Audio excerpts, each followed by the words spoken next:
વિદ્યાર્થી મિત્રો, ધોરણ 12 આર્ટ્સ ભૂગોળ વિષયની અંદર શરૂ કરતા પહેલા પ્રથમ પ્રકરણ માનવ ભૂગોળ શરૂ કરતા પહેલા આપણે જોઈ લેવી કે આ પ્રથમ પ્રકરણમાંથી બોર્ડની પરીક્ષામાં કેટલા ગુણનું પૂછાય છે તે આપણે પહેલા જોઈ લેવી અને પછી આપણે ભણવાનું શરૂ કરીએ. ધોરણ 12 આર્ટ્સ ભૂગોળ વિષયની અંદર પ્રકરણ પહેલું નું નામ છે માનવ ભૂગોળ પરિચય.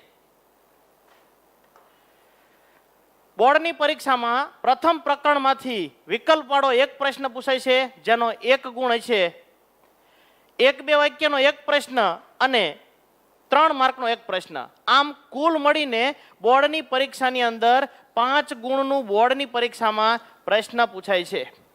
એટલે કે એ વિભાગમાંથી એક પ્રશ્ન, બી વિભાગમાંથી એક પ્રશ્ન, ડી વિભાગમાંથી એક પ્રશ્ન.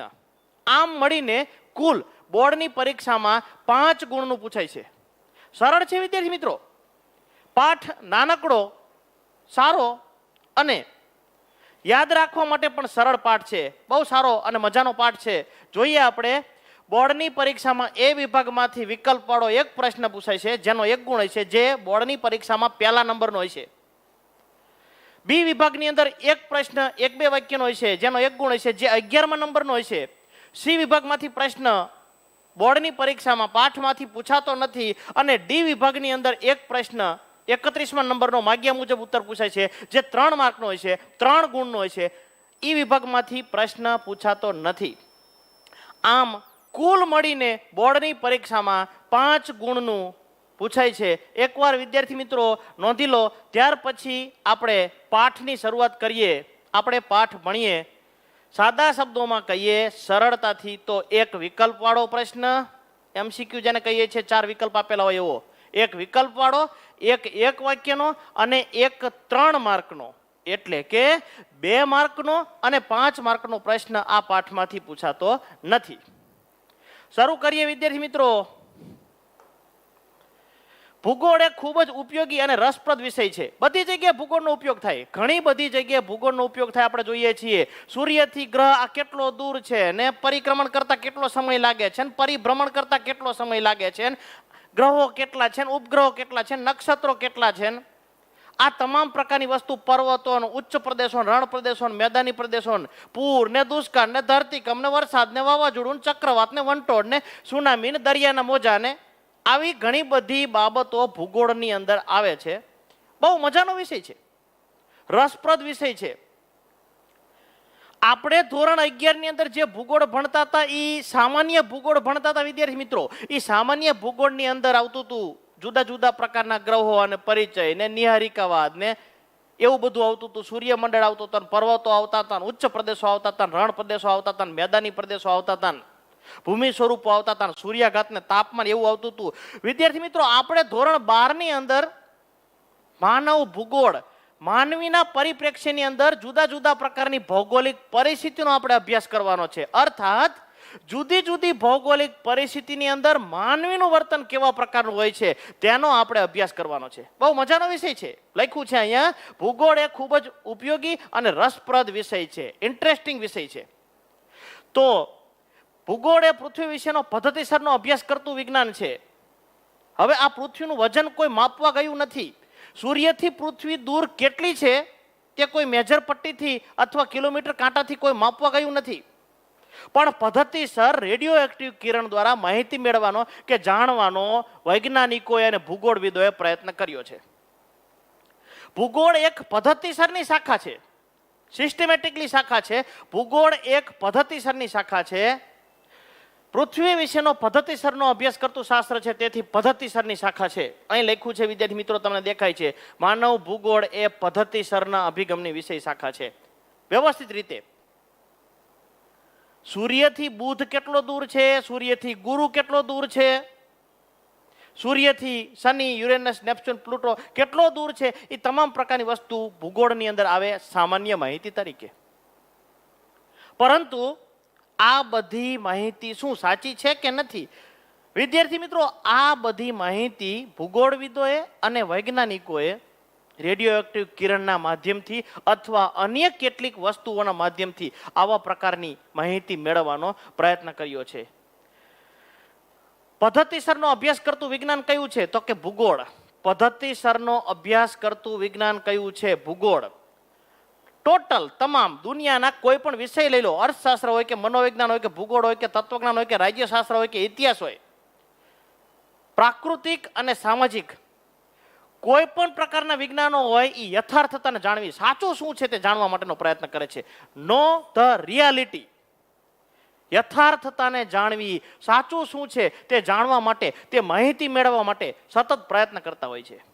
દરેક વિજ્ઞાનને પોતાની ક્રેડિટ હોય છે અને એ ક્રેડિટ અનુસાર સાચી માહિતી મેળવવા માટેનો કે પ્રાપ્ત કરવા માટેનો પ્રયત્ન કરતો હોય છે. તો ભૂગોળ પણ એક એવા પ્રકારનો વિષય છે કે યથાર્થતાને જાણવી, સાચી માહિતી શું છે તે જાણવા માટે પ્રયત્ન કરે છે. પછી ખેતીની વાત હોય કે પશુપાલનની વાત હોય, 2001માં આ દેશની વસ્તી કેટલી હતી, સૌથી વધુ વસ્તી કયા દેશની, સૌથી ઓછી વસ્તી કોની છે, ને વસ્તી ગીચતા કયા રાજ્યની વધુ છે, ને વસ્તી ગીચતા કયા રાજ્યની ઓછી છે, ને કેન્દ્ર શાસિત પ્રદેશ કયા કેન્દ્ર શાસિત પ્રદેશની વસ્તી ઓછી છે, ને કયા કેન્દ્ર શાસિત પ્રદેશની વસ્તી ઓછી છે. વસ્તી ગીચતાની વાત કરો, જાતિ પ્રમાણની વાત કરો, સાક્ષરતાની વાત કરો, આવી તમામ પ્રકારની બાબતોને સાચી રીતે, યથાર્થ રીતે, પરફેક્ટ આંકડાકીય માહિતી દ્વારા માહિતી આપવાનો પ્રયત્ન કરે છે. જોઈએ આપણે ભૂગોળ એ યથાર્થતાને સમગ્રતાના સ્વરૂપમાં સમજાવવા માટેનો પ્રયત્ન કરવામાં આવે છે. ટોટલ સમગ્ર બાબતને ધ્યાનમાં રાખીને સમગ્રતાના આધારે માહિતી મેળવવાનો પ્રયત્ન કરે છે. ભૂગોળનું જ્ઞાન 2 અભિગમથી પ્રાપ્ત કરી શકાય છે. એક વાક્યનો પ્રશ્ન વિદ્યાર્થી મિત્રો, વિભાગ બી ની અંદર આપણા પહેલા પ્રકરણની અંદર આઈએમપી ની દ્રષ્ટિએ વાત કરો, પરીક્ષાની દ્રષ્ટિએ વાત કરો તો એક વાક્યનો ઇમ્પોર્ટન્ટ પહેલો પ્રશ્ન, ભૂગોળનું જ્ઞાન કયા 2 અભિગમથી પ્રાપ્ત કરી શકાય છે? ભૂગોળનું જ્ઞાન 2 અભિગમથી પ્રાપ્ત કરી શકાય છે. એક પદ્ધતિસરનો અભિગમ અને બીજું પ્રાદેશિક અભિગમ. પદ્ધતિસર એટલે વ્યવસ્થિત, ચોક્કસ, સિસ્ટમેટિકલી પદ્ધતિસર જે માહિતી મેળવવામાં આવે એ અભિગમને પદ્ધતિસરના અભિગમ તરીકે ઓળખવામાં આવે છે. દાખલા તરીકે આપણે દર 10 વર્ષે વસ્તી ગણતરી થાય છે તો એ વસ્તી ગણતરીના આંકડા જે છે પદ્ધતિસર મેળવવાના હોય છે. ગામડા વાઇઝ કેટલા સ્ત્રીઓ છે ને કેટલા પુરુષો છે, કઈ ઉંમરના કેટલા છે, પરફેક્ટ કોષ્ટક અનુસાર બહુ વ્યવસ્થિત, પરફેક્ટ અને ચોક્કસ માહિતી મળે છે અથવા ચોક્કસ માહિતી પ્રાપ્ત થાય છે અને એ માહિતી પદ્ધતિસર મેળવવામાં આવે છે, સિસ્ટમેટિકલી મેળવવામાં આવે છે, ચોક્કસ માહિતી મેળવવામાં આવે છે. એટલે એને પદ્ધતિસરના અભિગમ તરીકે ઓળખવામાં આવે છે. કોઈ વસ્તુનું વજન કેટલું છે કે દળ કેટલું છે, કદ કેટલું છે, અંતર કેટલું છે, તે માહિતી મેળવવા માટે, પ્રાપ્ત કરવા માટે આ ભૂગોળ જે છે એ મહત્વપૂર્ણ ભૂમિકા ભજવે છે. બીજો અભિગમ છે પ્રાદેશિક અભિગમ. જે તે વિસ્તાર કે ક્ષેત્ર પર જઈ ત્યાંની સંસ્કૃતિ બાબત કે કોઈ વિશિષ્ટતા જો ચેક કરવામાં આવે, માહિતી મેળવવામાં આવે, એને પ્રાદેશિક અભિગમ તરીકે ઓળખવામાં આવે છે. દાખલા તરીકે કચ્છમાં ધરતીકંપ થયો હોય તો એના વિશે આપણે માહિતી મેળવવી હોય તો કચ્છ જઈને ત્યાંની માહિતી મેળવી શકાય અથવા પ્રાપ્ત કરી શકાય, તેને પ્રાદેશિક અભિગમ તરીકે ઓળખવામાં આવે છે. જે તે પ્રદેશની અંદર રહેનારા લોકો કઈ જાતિના લોકો રહે છે, જાતિ, જ્ઞાતિ, ધર્મ, ભાષા, રિવાજ, પ્રાંત, રહેણીકેણી, સમાજ, સંસ્કૃતિ, કેવા પ્રકારના લોકો એ વિસ્તારની અંદર રહે છે, જે તે પ્રદેશની અંદર રહેનારા લોકોની વિશિષ્ટતા અને વિભિન્નતાને આધારે જે માહિતી મેળવવામાં આવે છે કે પ્રાપ્ત કરવામાં આવે છે તેને પ્રાદેશિક અભિગમ તરીકે ઓળખવામાં આવે છે. ફરીથી એક વાક્યનો જ પ્રશ્ન છે, ફક્ત અંદર તમારે સમજૂતી આપવાની નથી વિદ્યાર્થી મિત્રો. ભૂગોળનું જ્ઞાન 2 અભિગમથી પ્રાપ્ત કરી શકાય છે. એક પદ્ધતિસરનો અભિગમ અને બીજું પ્રાદેશિક અભિગમ. પ્રશ્ન પૂરો. બીજો પ્રશ્ન એક વાક્યનો પ્રશ્ન છે વિદ્યાર્થી મિત્રો, પદ્ધતિસરની વિષય શાખા કઈ છે? માનવ ભૂગોળ. પદ્ધતિસરની વિષય શાખા કઈ છે? માનવ ભૂગોળ. વિકલ્પ વાળો પ્રશ્ન વિભાગ એ ની અંદર પૂછાય છે બોર્ડની પરીક્ષામાં. વિભાગ એ ની અંદર પૂછાય છે પદ્ધતિસરની વિષય શાખા કઈ છે? માનવ ભૂગોળ. ચોક્કસ, પદ્ધતિસર, સિસ્ટમેટિકલી કોઈ જે પરફેક્ટ માહિતી આપે છે એ માનવ ભૂગોળ, હ્યુમન જીઓગ્રાફી. હવે આ પદ્ધતિસરનું જ્ઞાન પ્રાપ્ત કરી શકાય છે તો પહેલાની અંદર આવે, જો કે ભૂગોળ બંને અભિગમથી માહિતી મેળવે છે, પણ ભૂગોળ જે છે એ કોઈ માહિતી જે મેળવે છે પ્રાપ્ત કરી શકે છે. દાખલા તરીકે 2001ની અંદર કચ્છમાં ધરતીકંપ થયો હતો, કેટલી સેકન્ડ ચાલ્યો હતો, ક્યારે થયો હતો, કેટલી તીવ્રતા હતી, એનું ભૂકંપનું નિર્ગમન કેન્દ્ર કયું હતું, બધી માહિતી હતી. તો એને પ્રાદેશિક અભિગમ કહેવાય જે તે પ્રદેશમાં. અને પદ્ધતિ જે ચેક કર્યું એ 8:46 ધરતીકંપ થયો હતો વિદ્યાર્થી મિત્રો. 26મી જાન્યુઆરી 8:46 52 સેકન્ડનો ધરતીકંપ, 6.9ની તીવ્રતાનો ધરતીકંપ હતો. હવે ભચાઉ એનું કેન્દ્ર હતું, માળિયાથી આગળ ભચાઉ એનું કેન્દ્ર હતું. આ જે છે એ માનવ ભૂગોળ જે છે પદ્ધતિસર, વ્યવસ્થિત કે સિસ્ટમેટિકલી માહિતી પ્રાપ્ત કરે છે, એટલે પદ્ધતિસરનો અભિગમ જે છે એવી વિષય શાખા છે. આ પેજની અંદર વિદ્યાર્થી મિત્રો 2 પ્રશ્નો બોર્ડની પરીક્ષા માટે પાકા કરવાના છે. એમાં 1 વાક્યનો પ્રશ્ન વિભાગ બી માં, ભૂગોળનું જ્ઞાન કયા 2 અભિગમથી પ્રાપ્ત કરી શકાય છે? ભૂગોળનું જ્ઞાન 2 અભિગમથી પ્રાપ્ત કરી શકાય છે, એક પદ્ધતિસરનો અભિગમ અને બીજું પ્રાદેશિક અભિગમ. અને વિકલ્પવાળો પ્રશ્ન, પદ્ધતિસરની વિષય શાખા કઈ છે? પદ્ધતિસરની વિષય શાખા માનવ ભૂગોળ છે. આગળ જઈએ. 1 વાક્યનો પ્રશ્ન બીજો છે, સંશોધન યુગ કોને કહે છે? 15મી સદીના ઉત્તરાર્ધથી 18મી સદી સુધીના સમયગાળાને સંશોધન યુગ તરીકે ઓળખવામાં આવે છે. 15મી સદીના ઉત્તરાર્ધથી, 1 સદીના 2 ભાગલા પડ્યો, પૂર્વાર્ધ ને ઉત્તરાર્ધ. 50 વરાને પૂર્વાર્ધ કહેવાય, પછીના 50 વરાને ઉત્તરાર્ધ કહેવાય. તો 15મી સદી કોને કહેવાય? તો કે સાહેબ 15મી સદી કહેવાય 1400 થી માંડીને 1499 હોય એને 15મી સદી કહેવાય.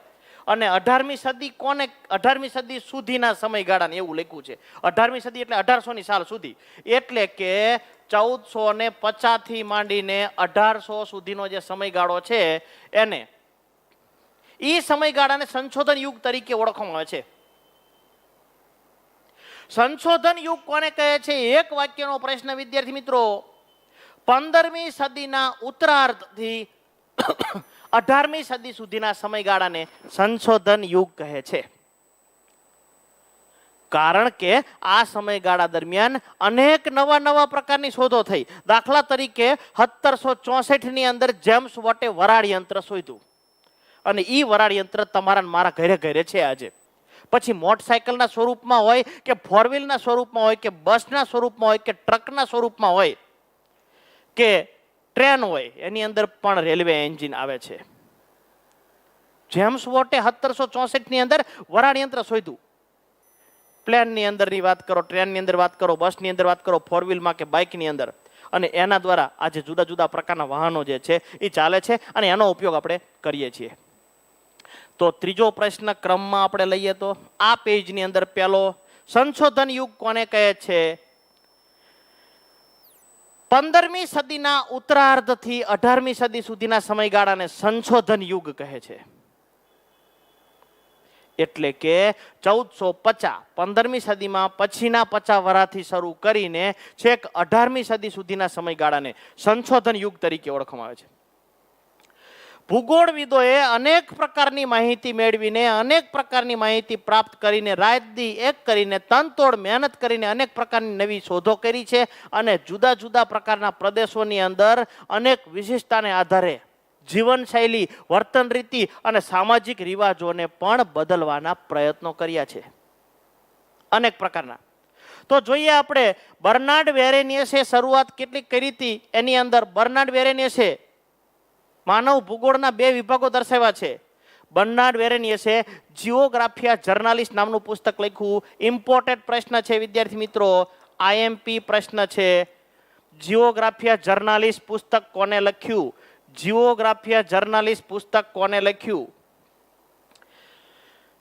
બર્નાર્ડ વેરેનિયસે જીઓગ્રાફિયા જર્નાલિસ્ટ પુસ્તક લખ્યું. સ્પેલિંગ એકવાર જોઈ પણ લેજો અને તૈયાર પણ કરી લેજો. કેટલાક પ્રશ્નો પાઠ નાનકડો એવો છે, આઈએમપી છે અને સારો છે. 5માંથી 5 રોકડિયા માર્ક અપાવે એવો પાઠ છે. જીઓગ્રાફિયા જર્નાલિસ્ટ પુસ્તકના લેખક કોણ હતા? જવાબ, બર્નાર્ડ વેરેનિયસ. બર્નાર્ડ વેરેનિયસે કયું પુસ્તક લખ્યું? જીઓગ્રાફિયા જર્નાલિસ્ટ. એનું ગુજરાતી શું થાય? તો કે સામાન્ય ભૂગોળ, એવું એનું ગુજરાતી થાય. વિદ્યાર્થી મિત્રો, 2019ના બોર્ડની પરીક્ષાની અંદર પ્રશ્ન એવો પૂછાણો તો સામાન્ય ભૂગોળ પુસ્તક કોણે લખ્યું? વિદ્યાર્થી મિત્રો મૂંઝાઈ ગયા ઘણા બધા કે સામાન્ય ભૂગોળ તો એવું કંઈ આવતું નથી, પણ આનું ગુજરાતી કરીને પૂછ્યું. વિદ્યાર્થી મિત્રો મૂંઝાઈ ગયા ઘણા બધા. બે રીતે પ્રશ્ન પૂછાય. ફરીથી એકવાર આઈએમપી હોવાથી ફરીથી મારે બોલવું જરૂરી છે, અનિવાર્ય છે. જીઓગ્રાફિયા જર્નાલિસ્ટ પુસ્તકના લેખક કોણ હતા? બર્નાર્ડ વેરેનિયસ. બર્નાર્ડ વેરેનિયસે કયું પુસ્તક લખ્યું? જીઓગ્રાફિયા જર્નાલિસ્ટ. ગુજરાતીમાં કેવી તો સામાન્ય ભૂગોળ. બર્નાર્ડ વેરેનિયસે તેના પુસ્તક જીઓગ્રાફિયા જર્નાલિસ્ટ પુસ્તકની અંદર બે વિભાગો દર્શાવ્યા છે ભૂગોળના, એક સામાન્ય ભૂગોળ અને બીજું વિશિષ્ટ ભૂગોળ. એમાં પહેલું લેવી સામાન્ય ભૂગોળ. સામાન્ય ભૂગોળની અંદર આખી પૃથ્વીને એક જ એકમ તરીકે ગણીને, એક જ એકમ તરીકે સ્વીકારીને તેની લાક્ષણિકતાનો અભ્યાસ કરવામાં આવે છે. સમગ્ર પૃથ્વીની અંદર રહેલા જુદા જુદા પ્રકારના વિસ્તારો, પછી એ ભૂપૃષ્ઠના સ્વરૂપે હોય કે પછી આબોહવાના સ્વરૂપે હોય કે પછી વસ્તીના સ્વરૂપમાં હોય કે પછી જાતિ જ્ઞાતિને ગમે તે સ્વરૂપમાં હોય કે પછી ખનિજોના વિતરણના સ્વરૂપમાં હોય, સમગ્ર પૃથ્વીને એક એકમ તરીકે સ્વીકારીને તેની લાક્ષણિકતાનો અભ્યાસ કરવામાં આવે છે. અને વિશિષ્ટ ભૂગોળની અંદર જુદા જુદા પ્રદેશો અને ત્યાંના માનવ જીવનનો અભ્યાસ કરવામાં આવે છે. જુદા જુદા વિસ્તારની અંદર રહેનારા લોકો જે છે એ લોકોનો વર્ણ પણ જુદો હોય છે, વાહન પણ જુદો હોય છે, એની ભાષા પણ જુદી હોય છે, એનો ખોરાક પણ જુદો હોય છે, એનો પોશાક પણ જુદો હોય છે. દાખલા તરીકે આપણા ભારત દેશની જ વાત કરો તો ગુજરાતનો પોશાક પણ જુદો હોય છે, દક્ષિણ ભારતનો પોશાક પણ જુદો હોય છે, ઉત્તર ભારતના લોકોનો પોશાક પણ જુદો હોય છે. અરે ગુજરાતની વાત કરો, ગુજરાતમાં કચ્છી લોકોનો પણ પોશાક જુદો હોય છે, આપણા ગુજરાતનો પોશાક પણ જુદો હોય છે. સીધી વાત છે સૌરાષ્ટ્રનો. આ રીતે ફરીથી જીઓગ્રાફિયા જર્નાલિસ્ટ આઈએમપી જીઓગ્રાફિયા જર્નાલિસ્ટ પુસ્તકના લેખક કોણ હતા? બર્નાર્ડ વેરેનિયસ. બર્નાર્ડ વેરેનિયસે કયું પુસ્તક લખ્યું? જીઓગ્રાફિયા જર્નાલિસ્ટ. જીઓગ્રાફિયા જર્નાલિસ્ટ પુસ્તકની અંદર બર્નાર્ડ વેરેનિયસે માનવ ભૂગોળના કેટલા વિભાગો દર્શાવ્યા? તો કે બે. કયા કયા? તો કે સામાન્ય ભૂગોળ અને વિશિષ્ટ ભૂગોળ. સામાન્ય ભૂગોળમાં સમગ્ર પૃથ્વીને એક એકમ તરીકે સ્વીકારીને તેની લાક્ષણિકતાનો અભ્યાસ કરવામાં આવે છે, જ્યારે વિશિષ્ટ ભૂગોળની અંદર જુદા જુદા પ્રદેશો અને ત્યાંના માનવ જીવનનો અભ્યાસ, વિશિષ્ટતાઓને આધારે તેનો અભ્યાસ કરવામાં આવે છે. અહીંયા જોવે વિદ્યાર્થી મિત્રો, આની અંદર પણ બે પ્રશ્નો નીકળે છે પરીક્ષાની દ્રષ્ટિએ, આઈએમપીની દ્રષ્ટિએ વાત કરવામાં આવે તો. પહેલો પ્રશ્ન, સંશોધન યુગ કોને કહે છે? 15મી સદીના ઉત્તરાર્ધથી 18મી સદી સુધીના સમયગાળાને સંશોધન યુગ કહે છે. ફરીથી એકવાર જોઈ લઈએ વિદ્યાર્થી મિત્રો, મારે ભલે 2-3 વાર બોલવું પડે, તમારા કાન સુધી જશે તો આવડશે અને તમને સફળતા મળશે. તમારી સફળતા એ અમારી સફળતા. સંશોધન યુગ કોને કહે છે? 15મી સદીના ઉત્તરાર્ધથી 18મી સદી સુધીના સમયગાળાને સંશોધન યુગ કહે છે. આગળ જઈએ. બર્નાર્ડ વેરેનિયસે કયું પુસ્તક લખ્યું? જીઓગ્રાફિયા જર્નાલિસ્ટ.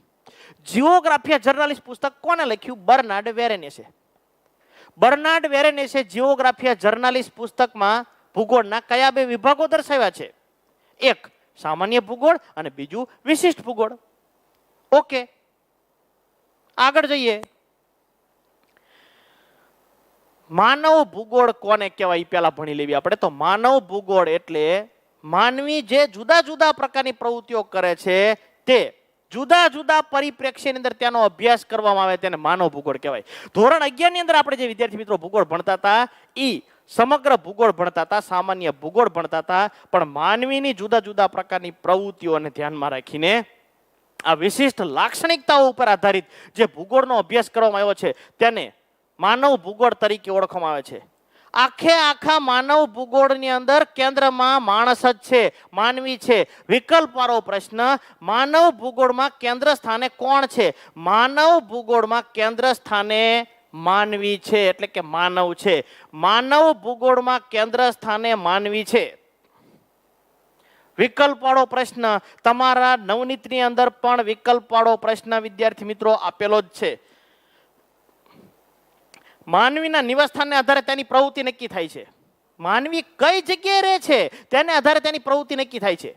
આખા વિશ્વમાં રહેતા તમામ લોકોની પ્રવૃત્તિ એક નથી. સમુદ્ર કિનારે કે સરોવરના કિનારે રહેનારા લોકોની મુખ્ય પ્રવૃત્તિ મત્સ્ય પ્રવૃત્તિ હોય છે કે મીઠું પકવવાની પ્રવૃત્તિ હોય છે. જંગલ વિસ્તારની અંદર રહેનારા લોકોની મુખ્ય પ્રવૃત્તિ લાકડા કાપવા કે પછી વનીલ પેદાશો એકઠી કરવી, જંગલ પેદાશો એકઠી કરવી, એની પ્રવૃત્તિ હોય છે. જ્યારે સપાટ મેદાની પ્રદેશમાં રહેનારા લોકોની મુખ્ય પ્રવૃત્તિ ખેતી હોય છે. જુદા જુદા વિસ્તારમાં રહેનારા લોકોની પ્રવૃત્તિ પણ જુદી જુદી હોય છે. માનવ ભૂગોળમાં છેવટે કેન્દ્ર સ્થાને તો માનવી જ છે. પછી ગમે તેવા પ્રકારની પરિસ્થિતિની અંદર, ગમે તેવા પ્રકારની પ્રાદેશિક વિભિન્નતાની અંદર કામ કરતો મનુષ્ય ગમે તે પ્રવૃત્તિ કરતો હોય, છેવટે તો માનવી જુદી જુદી પ્રવૃત્તિ કરે છે. એ બધી પ્રવૃત્તિનો અભ્યાસ તો ભૂગોળની આ શાખા કરે છે, માનવ ભૂગોળ. પરંતુ માનવ ભૂગોળમાં કેન્દ્ર સ્થાને તો માનવી છે. પછી પ્રાથમિક પ્રવૃત્તિ કરતો હોય, દ્વિતીયક પ્રવૃત્તિ કરતો હોય, તૃતીય પ્રવૃત્તિ કરતો હોય, ચતુર્થક પ્રવૃત્તિ કરતો હોય કે પછી પંચમ પ્રવૃત્તિ કરતો હોય, એની કોઈ પણ પ્રકારની પ્રવૃત્તિ હોય, આ પ્રવૃત્તિની અંદર કેન્દ્ર સ્થાને તો માણસ જ છે, માનવી જ છે. ફરીથી વિકલ્પવાળો પ્રશ્ન, માનવ ભૂગોળમાં કેન્દ્ર સ્થાને કોણ છે? માનવ ભૂગોળમાં કેન્દ્ર સ્થાને માનવી છે. માનવીના રહેઠાણ વિસ્તાર કે નિવાસસ્થાનને આધારે માનવીની જુદા જુદા પ્રકારની પ્રવૃત્તિઓ નક્કી થાય છે. જેમ કે મેદાની પ્રદેશની અંદર રહેનારા લોકોની મુખ્ય પ્રવૃત્તિ ખેતી હોય છે. દરિયા કિનારેની નજીક રહેનારા લોકોની મુખ્ય પ્રવૃત્તિ માછલા પકડવા કે મીઠું પકવવું જેવી પ્રવૃત્તિ હોય છે. માછીમારો અથવા મીઠાના અગરિયાઓ એ જે છે એ રહેતા હોય છે. જંગલ પેદાશો એકઠી કરવી અથવા લાકડા કાપવા, એ પ્રવૃત્તિ જે છે જંગલ વિસ્તારની નજીક અથવા અંદર રહેનારા લોકોની મુખ્ય પ્રવૃત્તિ હોય છે. સમજવા માટે છે વિદ્યાર્થી મિત્રો. બર્નાર્ડ વેરેનેસે માનવ ભૂગોળના વિષય વસ્તુને 3 પેટા વિભાગોમાં વર્ગીકૃત કર્યું છે. બર્નાર્ડ વેરેનિયસ કે જેને સામાન્ય ભૂગોળ લખ્યું છે, સામાન્ય પરિસ્થિતિની અંદર માનવ ભૂગોળનો અભ્યાસ કરવા માટે ની એક શાખા જે છે એ સામાન્ય ભૂગોળની શાખા જે છે બર્નાર્ડ વેરેનેસે બહાર પાડી. એને પુસ્તક લખ્યું હતું અને એ પુસ્તકની અંદર એને ભૂગોળના સમગ્ર વિષય વસ્તુને ધ્યાનમાં રાખીને, આખા વિષય વસ્તુને ધ્યાનમાં રાખીને ભૂગોળના મુખ્ય 3 વિભાગો પાડ્યા છે. એક, ખગોળ વિષયક લાક્ષણિકતાઓ, આકાશની અંદર રહેલી તમામ પ્રકારની બાબતોનો અભ્યાસ કરતી એક શાખા ખગોળ વિષયક લાક્ષણિકતા. પછી એમાં ગ્રહો આવે, ઉપગ્રહો આવે, જુદા જુદા પ્રકારના અવકાશયાનો આવે, તમામ પ્રકારની બાબતો જે છે. પછી તાપમાન આવે, ઉષ્ણતામાન આવે, કયા આવરણો આવેલા છે પૃથ્વી સપાટી ઉપર ને જમીનથી ઉપર રહેલી તમામ પ્રકારની બાબતો અવકાશની અંદર રહેલી ખગોળ વિષયક લાક્ષણિકતા. બીજું, સ્થળીય લાક્ષણિકતા, ભૌમિકીય કહેવાય ને, ભૌમિકીય લાક્ષણિકતા. અને ત્રીજું જે છે એ માનવીય લાક્ષણિકતા. બર્નાર્ડ વેરેનેસે ભૂગોળના વિષય વસ્તુને મુખ્ય 3 વિભાગોની અંદર વર્ગીકૃત કર્યું છે. એક, ભૌમિકીય લાક્ષણિકતા, ભૌમિકીય એટલે સ્થળીય લાક્ષણિકતા, ખગોળ વિષયક લાક્ષણિકતા અને માનવીય લાક્ષણિકતા. 3 લાક્ષણિકતાઓ છે. એકવાર વિદ્યાર્થી મિત્રો ફરીથી નજર કરી લો. આની અંદર પણ ટોટલ 2 જ પ્રશ્નો છે, એક આ અને બીજો આ પ્રશ્ન છે એ બહુ એટલો બધો પૂછાય એવો નથી, પરીક્ષાની દ્રષ્ટિએ નથી, જ્ઞાન માટે કે માહિતી માટે જરૂરી છે. પરંતુ ફરીથી આ પેજની અંદર પણ 2 પ્રશ્નો. માનવ ભૂગોળમાં કેન્દ્ર સ્થાને કોણ છે? માનવ ભૂગોળમાં કેન્દ્ર સ્થાને માનવી છે, પછી ગમે એવી પ્રવૃત્તિ કરતો હોય. પ્રશ્ન 1. બીજો પ્રશ્ન, બર્નાર્ડ વેરેનેસે સમગ્ર વિષય વસ્તુને ધ્યાનમાં રાખીને ભૂગોળના કેટલા વિભાગો દર્શાવ્યા છે? તો કે 3 વિભાગો દર્શાવ્યા છે. એક, ખગોળ, ખગોળ એટલે આકાશ, ખગોળ વિષયક લાક્ષણિકતા. બીજું, સ્થળીય લાક્ષણિકતા, સ્થળીય એટલે સ્થળ, જમીન, સ્થળીય લાક્ષણિકતા. અને ત્રીજું જે છે એ માનવીય લાક્ષણિકતા. આકાશની અંદર જુદા જુદા પ્રકારની બાબતોનો અભ્યાસ એ ખગોળ વિષયકમાં, જમીન ઉપર સ્થળીય, અને માણસ જુદા જુદા પ્રકારની પ્રવૃત્તિ કરે છે જે માનવ ભૂગોળ સ્વરૂપે કે અન્ય સ્વરૂપે હોઈ શકે. એકવાર જોઈ લો વિદ્યાર્થી મિત્રો, ફરીથી પાઠ પૂરો થાય ત્યારે ફરીથી પાછો આપણે એક વખત તમામ પ્રકારના પ્રશ્નોનો આપણે ધીમે ધીમે અભ્યાસ કરશું. છેલ્લી 5-1 મિનિટની અંદર આપણે જે છે એ તમામ પ્રશ્નો અત્યારે જે આપણે જોઈ રહ્યા છીએ તમામ પ્રશ્નોનો અભ્યાસ કરીશું આપણે. ફરીથી માનવ ભૂગોળમાં કેન્દ્ર સ્થાને કોણ છે? માનવ ભૂગોળમાં કેન્દ્ર સ્થાને માનવી છે, માનવ છે. બર્નાર્ડ વેરેને છે માનવ ભૂગોળને, બર્નાર્ડ વેરેને છે ભૂગોળના વિષય વસ્તુને મુખ્ય 3 વિભાગોની અંદર વર્ગીકૃત કર્યું છે. એક ખગોળ વિષયક લાક્ષણિકતા, બીજું જમીન ભૌમિકીય લાક્ષણિકતા એટલે કે સ્થળીય લાક્ષણિકતા, અને ત્રીજું માનવીય લાક્ષણિકતા. આગળ જઈએ. ભૂગોળ એક સંકલિત આનુભવિક અને વ્યવહારિક વિષય છે. સંકલિત એટલે અનેક પ્રકારની બાબતો ભેગી કરીને, અનેક પ્રકારની બાબતો ભેગી કરીને જુદા જુદા નિયમો તારવે છે. પછી પ્રાદેશિક ભિન્નતાઓને આધારે હોય કે પછી જાતિ, જ્ઞાતિ, ધર્મ, ભાષા, રિવાજ, પ્રાંત, રહેણીકેણી, સમાજ, સંસ્કૃતિ, કોઈ પણ રીતે તમામ પ્રકારની માહિતી જે મેળવવામાં આવે છે અથવા પ્રાપ્ત કરવામાં આવે છે એ રીતે માહિતી મેળવે છે. સંકલિત છે, ઘણી બધી માહિતી પ્રાપ્ત કરે છે, ભેગી કરે છે. દાખલા તરીકે વસ્તી ગણતરી જ્યારે કરવામાં આવે છે ત્યારે ટોટલ જિલ્લાની, તાલુકાની, રાજ્યની, દેશની વસ્તી ગણતરી કરવામાં આવે છે. અને એ વસ્તી ગણતરી કરીને ત્યાર પછી એ માહિતી બધી ટોટલ ભેગી કરે છે અને એ માહિતીનું વિશ્લેષણ પણ કરે છે કે કેટલા સ્ત્રીઓ, કેટલા પુરુષો, કેટલા નાના બાળકા, કઈ ઉંમરનો બાળકો છે, કેટલા જે છે મતદારો છે, તમામ પ્રકારની માહિતી જે છે એ મેળવે છે. સંકલિત છે, આનુભવિક છે, જુદી જુદી અનેક પ્રકારની અનુભવોને ધ્યાનમાં રાખીને પણ આવા પ્રકારની માહિતી પ્રાપ્ત કરે છે. દાખલા તરીકે કચ્છના વિસ્તારની અંદર ભચાઉ અને તેની આજુબાજુના વિસ્તારને ધરતીકંપ માટે રેડ ઝોનમાં જાહેર કર્યું છે. હવે એટલા માટે કારણ કે અહીંયા ધરતીકંપ થવાની શક્યતા જે છે એ વધુ છે. અનુભવને આધારે સિદ્ધ કરેલું છે કે પૃથ્વીના પેટાળની અંદર જે મેગ્મા એટલે કે લાવા છે પૃથ્વીના પેટાળથી નજીક આવેલો છે. એ બાબતને ધ્યાનમાં રાખીને અભ્યાસ કરવામાં આવે છે. તો આ જે છે એ અનુભવિક બાબતને આધારે અને વ્યવહારિક બાબતોને આધારે જુદી જુદી સામાજિક, સાંસ્કૃતિક અને માનવીના અનુભવને આધારે કેટલીક વ્યવહારિક બાબતો પણ ભૂગોળની અંદર સિદ્ધ કરવામાં આવે છે અથવા દર્શાવવામાં આવતી હોય છે. પૃથ્વી સપાટી ઉપર બધા તત્વોની ઉત્પત્તિના આધારે 2 બાબતોમાં એને વહેંચવામાં આવે છે, જેની ચર્ચા હમણાં આપણે કરવાની છે. એક પ્રાકૃતિક તત્વો જે છે કુદરતી તત્વો કહેવાય, એને ભૌતિક તત્વો કહેવાય. પ્રાકૃતિક તત્વો છે, કુદરતી તત્વો છે કે ભૌતિક તત્વો છે. અને બીજું છે એ માનવ સર્જિત અથવા સાંસ્કૃતિક તત્વો. પૃથ્વી સપાટી ઉપર જેટલા જે તત્વો રહેલા છે એ તત્વોમાંથી કેટલાક તત્વો જે છે એ પ્રાકૃતિક છે અથવા ભૌતિક તત્વો છે, કેટલાક છે માનવીય અથવા સાંસ્કૃતિક તત્વો છે. ચલો, પ્રાકૃતિક એટલે કુદરતી. એ કયા? તો કે આ નદીઓ, જળ પરિવાહ આવે, એમાં ભૂપૃષ્ઠ આવે. ભૂપૃષ્ઠમાં પર્વતો, ઉચ્ચ પ્રદેશો, રણ પ્રદેશો, મેદાની પ્રદેશો, આ બધું શું છે? તો કે ઈશ્વર નિર્મિત છે, પ્રાકૃતિક છે, નૈસર્ગિક છે, ભૌતિક છે. ચાલો બીજું આબોહવાની વાત કરો. આબોહવામાં ઠંડી, ગરમી, ભેજ, હવા, પાણી, પ્રકાશ, સૂર્યપ્રકાશ, તાપમાન, ઉષ્ણતામાન, વરસાદ, વાવાઝોડું, ચક્રવાત, વંટોળ, સુનામી, દરિયાના મોજા, ભૂકંપ, જ્વાળામુખી, આ બધી બાબતો જે છે એ શું છે? આબોહવાની અંદર આવશે. તો આ તમામ પ્રકારની વસ્તુ જે છે એ બધી ઈશ્વર નિર્મિત છે.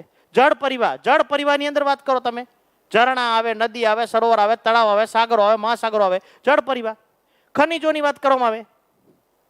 આ બધી વસ્તુઓ જે છે એ કુદરતી છે એટલે કે પ્રાકૃતિક છે, એટલે કે ભૌતિક બાબતો છે. અને બીજું માનવ સર્જિત, માનવીય બનાવેલી તમામ પ્રકારની વસ્તુઓ, શહેરો, વસ્તી, કૃષિ, આ બધી વસ્તુઓનું નિર્માણ માણસે કરેલું છે.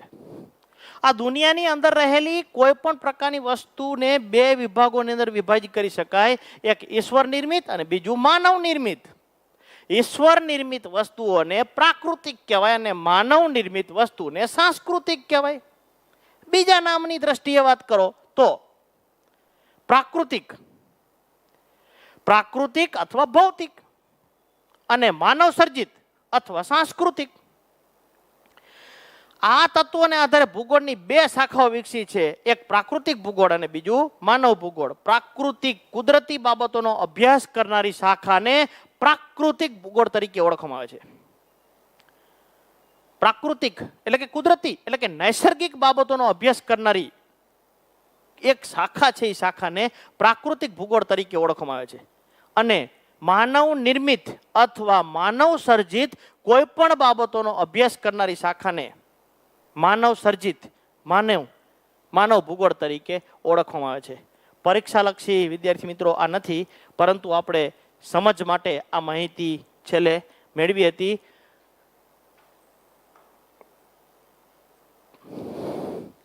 કેટલીક માહિતી આપણે જોઈ લઈએ વિભિન્નતાઓને આધારે કેટલી બાબતો છે. જો તમે 19મી સદીમાં પ્રાકૃતિક ભૂગોળ અને ભૂ સ્વરૂપે ભૂગોળ નામની શાખાઓનો વિકાસ થયો. 19મી સદીની અંદર અનેક પ્રકારના ભૂગોળવિદોએ જુદી જુદી અનેક પ્રકારની પ્રાદેશિક બાબતો, પછી જુદા જુદા નદીઓ ઉપર બંધો બાંધ્યા હોય, બંધની વાત કરો કે પછી આયાત નિકાસની કેટલીક બાબતો હોય તેને ધ્યાનમાં રાખીને પણ કેટલોક વિકાસ કર્યો છે. આ ઉપરાંત કેટલાક બંધો જે બાંધ્યા હોય એ કઈ નદી ઉપર કેટલા બંધો બાંધ્યા છે, અથવા જુદા જુદા પ્રકારની નહેરો કેવા પ્રકારની બની છે, પછી સુએજ નહેર બની હોય કે પછી પનામા નહેર બની હોય, એવી કેટલીક બાબતોનો અભ્યાસ પણ ભૂગોળની અંદર થાય છે. ભૂગોળના વિષય વસ્તુને ધ્યાનમાં રાખીને અહીં કેટલીક 3 બાબતોનો અભ્યાસ અનિવાર્ય બની જાય છે. પહેલું, પ્રાકૃતિક તત્વો અને માનવ જગત વચ્ચેનો સંબંધ. પ્રાકૃતિક તત્વો અને માનવ જગત વચ્ચેનો સંબંધ કેવા પ્રકારનો છે? તો કે કુદરતી બાબતો અને કુદરતી ઘટનાઓને ધ્યાનમાં રાખીને પણ કેટલીક બાબતોનો અભ્યાસ કરવામાં આવે છે. દાખલા તરીકે હવે તમે વિચાર કરો કે ઠંડા વાતાવરણ કરતાં ગરમ વાતાવરણમાં શું તફાવત હોય? ઠંડા વાતાવરણ કરતાં ગરમ વાતાવરણમાં બેટ્સમેનો દડા પણ વધારે ફટકારે છે, સ્વભાવ પણ ઉગ્ર હોય છે, ગરમ હોય છે. ઠંડા વાતાવરણના લોકો કરતા ગરમ વાતાવરણના લોકો જીવે છે પણ વધારે. સીધી બાબત છે. પ્રાકૃતિક તત્વો અને માનવ જગત વચ્ચેનો શું સંબંધ છે? ઠંડા વાતાવરણ કરતા ગરમ કે ભેજવાળા વાતાવરણમાં લોકોમાં ઉશ્કેરાટ કે આક્રમકતાનું પ્રમાણ પણ વધુ જોવા મળે છે. આ બાબત આવે જ છે. બહુ ઠંડી પડતી હોય, બહુ ગરમી પડતી હોય, વસ્તીનું પ્રમાણ જે છે ઓછું હોય. માતાના ઉદરમાં ગર્ભ રહે પણ ગર્ભ ટકતો નથી, બહુ ઠંડીને લીધે, બહુ ગરમીને લીધે. ભારત સમશીતોષ્ણ કટિબંધની અંદર આવેલો છે એટલે વસ્તી વધુ છે. દક્ષિણ એશિયા, પૂર્વ એશિયા, આ બધા વિસ્તારો સમશીતોષ્ણ કટિબંધની અંદર આવેલા છે. બહુ ઠંડી કે બહુ ગરમી પડતી નથી એટલે એની વસ્તીનું પ્રમાણ વધુ છે. જો તમે વિચારો દુનિયાની અંદર જગત વચ્ચેનો સંબંધ પ્રાકૃતિક તત્વો ઉપર કેવો છે કે જ્યાં ખૂબ જ ઠંડી પડે છે વસ્તી ઓછી છે. જો તમે જ્યાં ખૂબ જ ગરમી પડે છે ત્યાં વસ્તી ઓછી છે. એટલે રહેવાની દ્રષ્ટિએ પણ એ વિસ્તારો લાયક નથી અને માનવીના શરીર માટે પણ કેટલીક પ્રતિકૂળતાઓ રહેલી છે જેથી માણસો અહીંયાથી દૂર રહે છે. જો તમે રાજસ્થાનના રણમાં, કચ્છના રણમાં લોકો ઓછા રહે છે, જમ્મુ કાશ્મીરમાં લોકો ઓછા રહે છે, બરફથી આચ્છાદિત વિસ્તારોમાં ઉત્તર અને દક્ષિણ ધ્રુવની અંદર લોકો ઓછા રહે છે. માનવ પ્રવૃત્તિનું સ્થાનિક વિતરણ અને પ્રવૃત્તિઓ પાછળના અનેક પ્રકારના કારણો જોવા મળે છે. માનવ પ્રવૃત્તિનું સ્થાનિક વિતરણ એવું જોવા મળે છે કે જેવા પ્રકારની પરિસ્થિતિની નજીક રહેનારા લોકો હોય એવા પ્રકારનું વર્તન કરતા હોય છે, એવા પ્રકારનો વ્યવસાય કે કામ ધંધો કરતા હોય છે. મેદાની પ્રદેશમાં રહેનારા લોકોની મુખ્ય પ્રવૃત્તિ ખેતી હોય છે. દરિયા કિનારા નજીક રહેનારા લોકોની મુખ્ય પ્રવૃત્તિ મત્સ્ય પ્રવૃત્તિ હોય છે કે પછી મીઠા પકવવાનું કામ કરતા હોય છે. જ્યારે જંગલ વિસ્તારોની નજીક રહેનારા લોકો જે છે લાકડા કાપવા, વન્ય પેદાશો એકઠી કરવી એવા પ્રકારની પ્રવૃત્તિ કરતા હોય છે. એનું વિતરણ જોવા મળે છે, એક પ્રકારનું સ્થાનિક વિતરણ. અને પ્રવૃત્તિ થવા પાછળના ઘણા બધા કારણો હોય છે. અહીંયા એની અનુકૂળતા હોય છે, એવી વસ્તુની અનુકૂળતા હોય છે. અરે કેટલાક કંપની કે ઉદ્યોગ આપણે નાખીએ છીએ એની પાછળ પણ કેટલીક અનુકૂળતા હોય છે. આપણા ગુજરાતની અંદર નેશનલ હાઈવે ઉપર રોડના કાંઠે મોટી મોટી કંપનીઓ બની છે. ટ્રાન્સપોર્ટેશનની દ્રષ્ટિએ કાચો માલ લાવવા અને તૈયાર થયેલા માલને લઈ જવા માટેની બધી અનુકૂળતા છે. એટલા માટે અહીંયા વિકાસ વધારે થયો છે. બાકી અંતરિયાળ વિસ્તારની અંદર લાવવા લઈ જવાની વાત કરો, પાણીની વાત કરો, ટ્રાન્સપોર્ટેશનની વાત કરો, કાચા માલ લાવવાના તૈયાર થયેલા માલને લઈ જવા માટે આ બધી બાબતોની વિષમતા હોય એટલા માટે એવા પ્રકારની પ્રવૃત્તિઓ ઓછી થતી હોય છે. સામાન્ય બાબત છે. અને ત્રીજું, વિશ્વના જુદા જુદા પ્રદેશમાં સામાજિક અને આર્થિક ભિન્નતાઓનું અધ્યયન પણ કરવામાં આવે છે. વિશ્વના જુદા જુદા વિસ્તારની અંદર સામાજિક રિવાજો, સમાજના ધારાધોરણો, રીત રિવાજો, મૂલ્યો, માન્યતાઓ, પરંપરાઓ, રહેણીકહેણીઓ, આવી બધી બાબતો જે છે એની વિશિષ્ટતાને ધ્યાનમાં રાખીને પણ ભૂગોળ એક અભ્યાસ કરે છે અને આર્થિક ભિન્નતાઓનો પણ અભ્યાસ કરે છે. આર્થિક બાબત એટલે કે આવક તેમજ આયાત નિકાસની બાબતને પણ મહત્વ આપે છે, જેનો અભ્યાસ પણ વિદ્યાર્થી મિત્રો આપણે ભૂગોળના આગળના પાઠની અંદર આપણે કરવાનો જ છે. માનવીની બધી જ પ્રવૃત્તિઓ જે જોવા મળે છે એ પ્રવૃત્તિ ઉપર ભૌતિક પર્યાવરણની બહુ મોટી અસર થાય છે. ભૌતિક પર્યાવરણની બહુ મોટી અસર થાય છે. હવે બહુ ઠંડી પડે ત્યાં લોકો કામ પણ કરી શકતા નથી. બહુ ગરમી પડે ત્યાં પણ લોકો કામ કરી શકતા નથી. મધ્યમ વાતાવરણના લોકો એકદમ મજબૂત, હુષ્ટપુષ્ટ અને એકદમ ખડતલ હોય છે. તમે વિચાર કરો, ખેતરમાં આપણે કામ કરવાનું તો મે મહિનાની અંદર ધોમ ધખતો તાપ હોય, એની અંદર આપણા ખેતરની અંદર ખાતર ફરવા જાવી તો શું આપણે કામ કરી શકવી?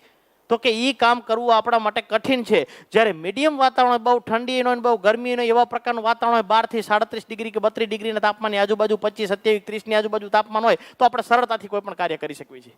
સાહેબ, વાતાવરણની આપણા વર્તન ઉપર બહુ મોટી અસર થાય છે. જોઈએ આપણે આ માનવ ભૂગોળ જે છે એની બે વ્યાખ્યા આપણે પાકી કરવાની છે.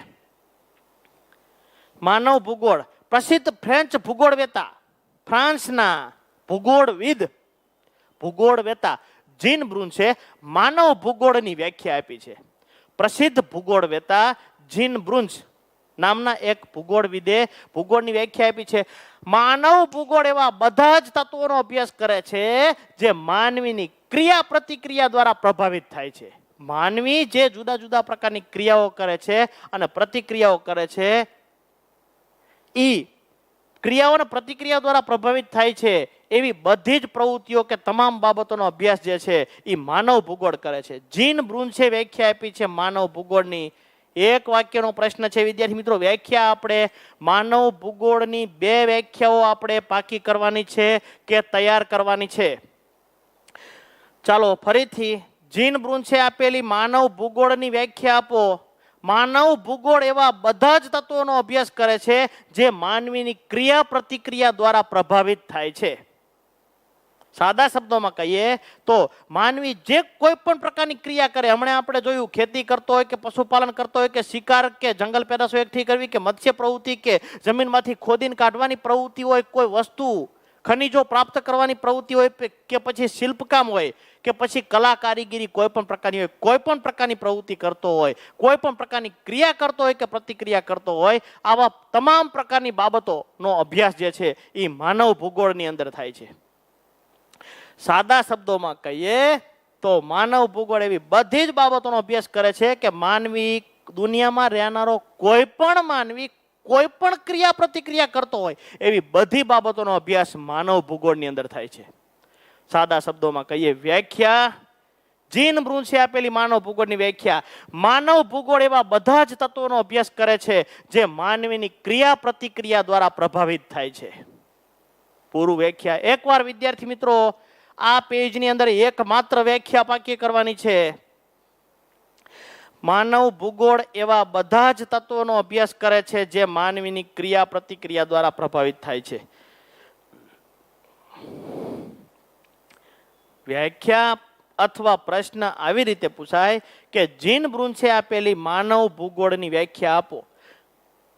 માનવ ભૂગોળ એવા બધા જ તત્વોનો અભ્યાસ કરે છે જે માનવીની ક્રિયા પ્રતિક્રિયા દ્વારા પ્રભાવિત થાય છે. ચાલો બીજી વ્યાખ્યા પણ વિદ્યાર્થી મિત્રો આપણે ભણવાની છે. આ કુમારી એલન ચર્ચિલ સેમ્પલ નામના ભૂગોળવિદે એક વ્યાખ્યા આપી છે.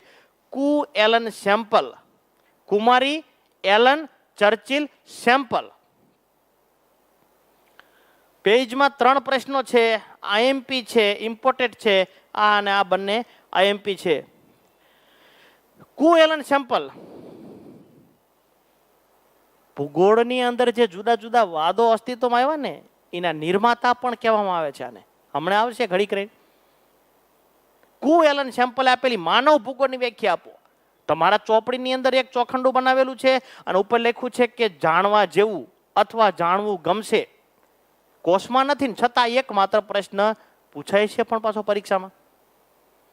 કુ એલન સેમ્પલ આપેલી માનવ ભૂગોળની વ્યાખ્યા આપો. માનવ ભૂગોળ અસ્થિર પૃથ્વી, જો પૃથ્વી અસ્થિર છે, પૃથ્વી સ્થિર નથી, કારણ કે પૃથ્વી જે છે એ ગોળ ગોળ ફરે છે.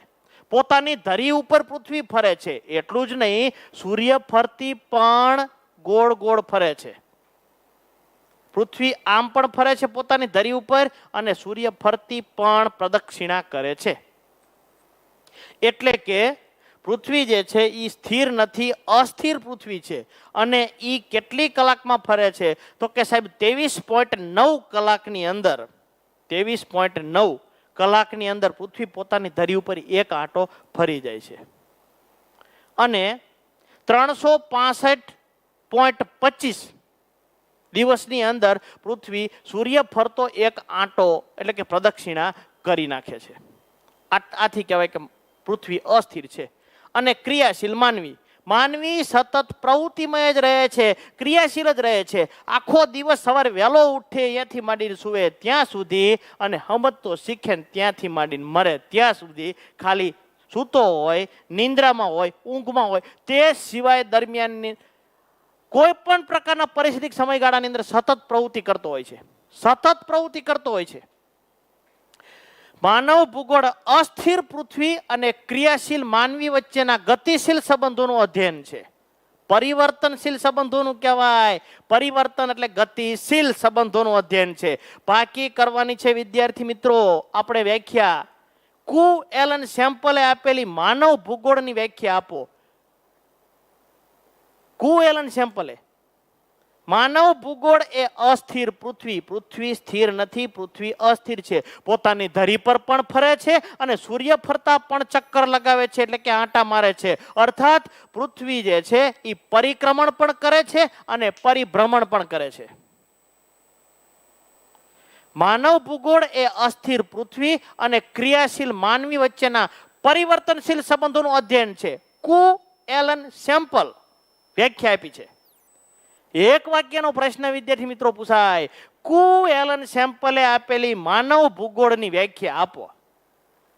કુ એલન સેમ્પલ આપેલી માનવ ભૂગોળની વ્યાખ્યા. તો આ વ્યાખ્યા વિદ્યાર્થી મિત્રો આપણે લખવાની છે, આપણે આ દર્શાવવાની છે. ચાલો, ઇતિહાસ ઉપર ભૂમિ, ભૂમિ એટલે જમીન, ઇતિહાસ ઉપર ભૂમિના પ્રભાવ વિશે મહત્વ કોને આપ્યું હતું? તો કે એરિસ્ટોટલ. આજથી 2300 વર્ષ પહેલા એરિસ્ટોટલે તો અનેક વિષયની અંદર પદાર્પણ કર્યું છે. મહાન ગ્રીક તત્વચિંતક છે. ઈસુના જન્મ પહેલા પણ એનો જન્મ થયો હતો 2300 વર્ષ પહેલા, અને અનેક પ્રકારની બાબતની અંદર એને સંશોધનો કર્યા છે, પદાર્પણ કર્યું છે, મહત્વપૂર્ણ ભૂમિકા પણ ભજવી છે. સૌથી જૂનો જે છે ભૂગોળવિદ કો કે વૈજ્ઞાનિક કો કે પછી તત્વચિંતક કો, એરિસ્ટોટલ, બક્કલ, હમ્બોલ્ટ અને રિટર, આ બધા વિદ્વાનોએ ઇતિહાસ ઉપર ભૂમિના પ્રભાવને મહત્વ આપ્યું છે. ચાલો, એક વાક્યનો પ્રશ્ન પૂછાય, ઇતિહાસ ઉપર ભૂમિના પ્રભાવને કોણે મહત્વ આપ્યું? ઇતિહાસ ઉપર ભૂમિના પ્રભાવને મહત્વ આપ્યું એરિસ્ટોટલ, હમ્બોલ્ટ, રિટર, બક્કલ, 4 જુદા જુદા પ્રકારના ભૂગોળવિદો અથવા વિદ્વાનોએ. હવે વિકલ્પ વાળો પ્રશ્ન પણ એવી રીતે પૂછાય છે વિદ્યાર્થી મિત્રો, નીચેનામાંથી ઇતિહાસ ઉપર ભૂમિને મહત્વ કોણે આપ્યું? ઇતિહાસ ઉપર ભૂમિના પ્રભાવને કોણે મહત્વ આપ્યું? એવો વિકલ્પ વાળો પ્રશ્ન પણ તમારા નવનીતની અંદર, ભૂગોળની 12મા ધોરણની નવનીતની અંદર એ વિભાગમાં વિકલ્પ વાળો પ્રશ્ન આપ્યો છે. પરફેક્ટ. ઇતિહાસ ઉપર ભૂમિના પ્રભાવને કોણે મહત્વ આપ્યું? ઇતિહાસ ઉપર ભૂમિના પ્રભાવને મહત્વ આપ્યું આમાંથી એક લખ્યો હોય ને બાકીના બીજા 3 લખ્યા હોય. તમારા ચોપડીમાં બક્કલ આપેલું છે, એટલે કે એ રીતે 4 માંથી એક લખ્યું ને બાકી બીજા 3 નામ લખ્યા હોય. 4 આપણને આવડતા હોવા પડે. એરિસ્ટોટલ, બક્કલ, હમ્બોલ્ટ અને રિટર ઇતિહાસ ઉપર ભૂમિના પ્રભાવને મહત્વ આપ્યું હતું. ચાલો, વિકલ્પ વાળો પાછો પ્રશ્ન. માનવ ભૂગોળ એ ગત્યાત્મક વિજ્ઞાન છે. સતત ગતિશીલ અને પ્રવૃત્તિમય માનવીની જુદા જુદા પ્રકારની અનેક પ્રકારની પ્રવૃત્તિઓ, માનવી અનેક પ્રકારની પ્રવૃત્તિઓ કરે છે અને પ્રવૃત્તિઓ પર આધારિત જે નિષ્ફળ થતી કોઈ પણ પ્રકારની બાબતો ત્યાંનો અભ્યાસ કરે છે. માનવી અનેક પ્રકારની નવી નવી શોધો કરે છે. આ ઉપરાંત અનેક નવી નવી બાબતો વિશેનું અધ્યયન પણ માણસ કરે છે, માનવી કરે છે. તેને ધ્યાનમાં રાખીને પણ માનવી મહત્વપૂર્ણ ભૂમિકા આ વિશ્વ ઇતિહાસની અંદર અનેક પ્રકારના સંશોધનો પણ કર્યા છે. આ પ્રશ્ન તો પૂછાતો નથી. આ પેજની અંદર 2 પ્રશ્ન પાકા કરવાના છે. કુ એલન સેમ્પલે આપેલી માનવ ભૂગોળની વ્યાખ્યા આપો. માનવ ભૂગોળ એ અસ્થિર પૃથ્વી અને ક્રિયાશીલ માનવી વચ્ચેના પરિવર્તનશીલ સંબંધોનું અધ્યયન છે. કુ એલન સેમ્પલ. ઇતિહાસ ઉપર ભૂમિના પ્રભાવને કોને મહત્વ આપ્યું? એરિસ્ટોટલ, બક્કલ, હમ્બોલ્ટ, રિટર. ત્રીજો નહીં. ભૂગોળનું વિષય વસ્તુ. ચાલો, ભૂગોળ પર અસર કરનારી કેટલીક બાબતો આપણે જોવી તો કે ટેકનોલોજી, આધુનિકીકરણ, ઔદ્યોગિકરણ, વિજ્ઞાન અને ટેકનોલોજીના જમાનાની અંદર માનવીએ એટલી બધી હરણફાળ ભરી છે અને આ પર્યાવરણ જે છે એમાં અપરિવર્તનશીલ અને નુકસાનકારક પરિવર્તનો કરી રહ્યા છે કે જેથી આ દુનિયા હવે પછીની પેઢી માટે જીવવાલાયક રહેશે નહીં. અનેક પ્રકારના માનવ અને પર્યાવરણ વચ્ચેના સંબંધો બદલાઈ રહ્યા છે. પાણીને બચાવો, પાણી તમને બચાવશે. વૃક્ષને બચાવો, વૃક્ષ તમને બચાવશે. વૃક્ષો વાવો, વરસાદ લાવો. પર્યાવરણને આપણે બગાડી રહ્યા છીએ અને એ પર્યાવરણને આપણે બગાડી રહ્યા છે ને એનું ફળ આપણા પછીની પેઢીને ભોગવવું પડશે. પેટ્રોલ ડીઝલ કે આ તે ગમે ને ક્યાંય કારખાના આવેલા નથી.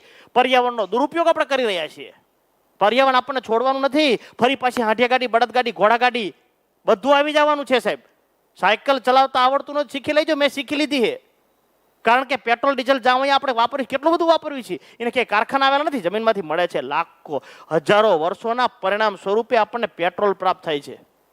એ ખૂટી રહી છે. ફરીથી બળદગાડી, ઊંટગાડી આવી જાય છે, સાયકલ આવી જાય છે ફરીથી.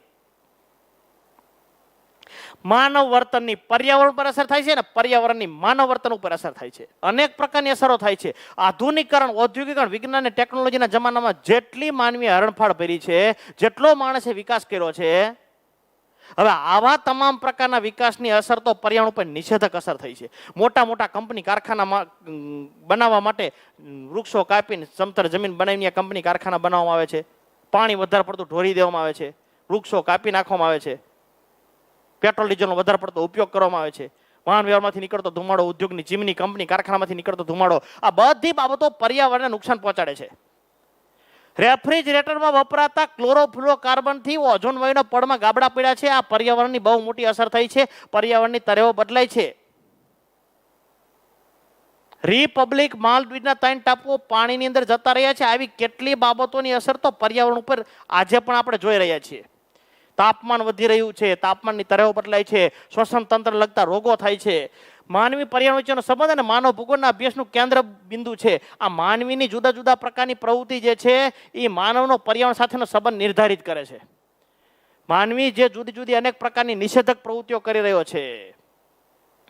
આજે માનવજાત સામે વસ્તી વૃદ્ધિ, કેટલી બધી વસ્તી વધારો છે ભારતની અંદર, આપણા જેવા દેશની અંદર. આજે માનવજાત સામે વસ્તી વૃદ્ધિ, કુદરતી સંપત્તિનો વધારે પડતો ઉપયોગ કરવી છે આપણે, કે જ્યાં ક્યાંય કારખાના એને આવેલા નથી. કુદરતી સંપત્તિનો વધારે પડતો ઉપયોગ અને પર્યાવરણના દુરુપયોગને લીધે અપરિવર્તનશીલ અને નુકસાનકારક પરિવર્તનો થઈ રહ્યા છે. અને આવા પ્રકારના પરિવર્તનને લીધે હવે પછીની પેઢી માટે દુનિયા જીવવાલાયક રહેશે નહીં. તેથી આપણા વર્તન રીતિ, સામાજિક રિવાજો અને જીવનશૈલી બદલાવી પડશે. જો હવે પછીની પેઢી માટે આપણે આ દુનિયા જીવવાલાયક રાખવી હોય ને તો જે ડાળી ઉપર આપણે બેઠા એ ડાળી આપણે કાપી, જે પૃથ્વી સપાટી આપણું જીવન નિર્વાહ ચલાવે છે એ જ પૃથ્વી સપાટી ઉપર આપણે નુકસાન કરી રહ્યા છીએ.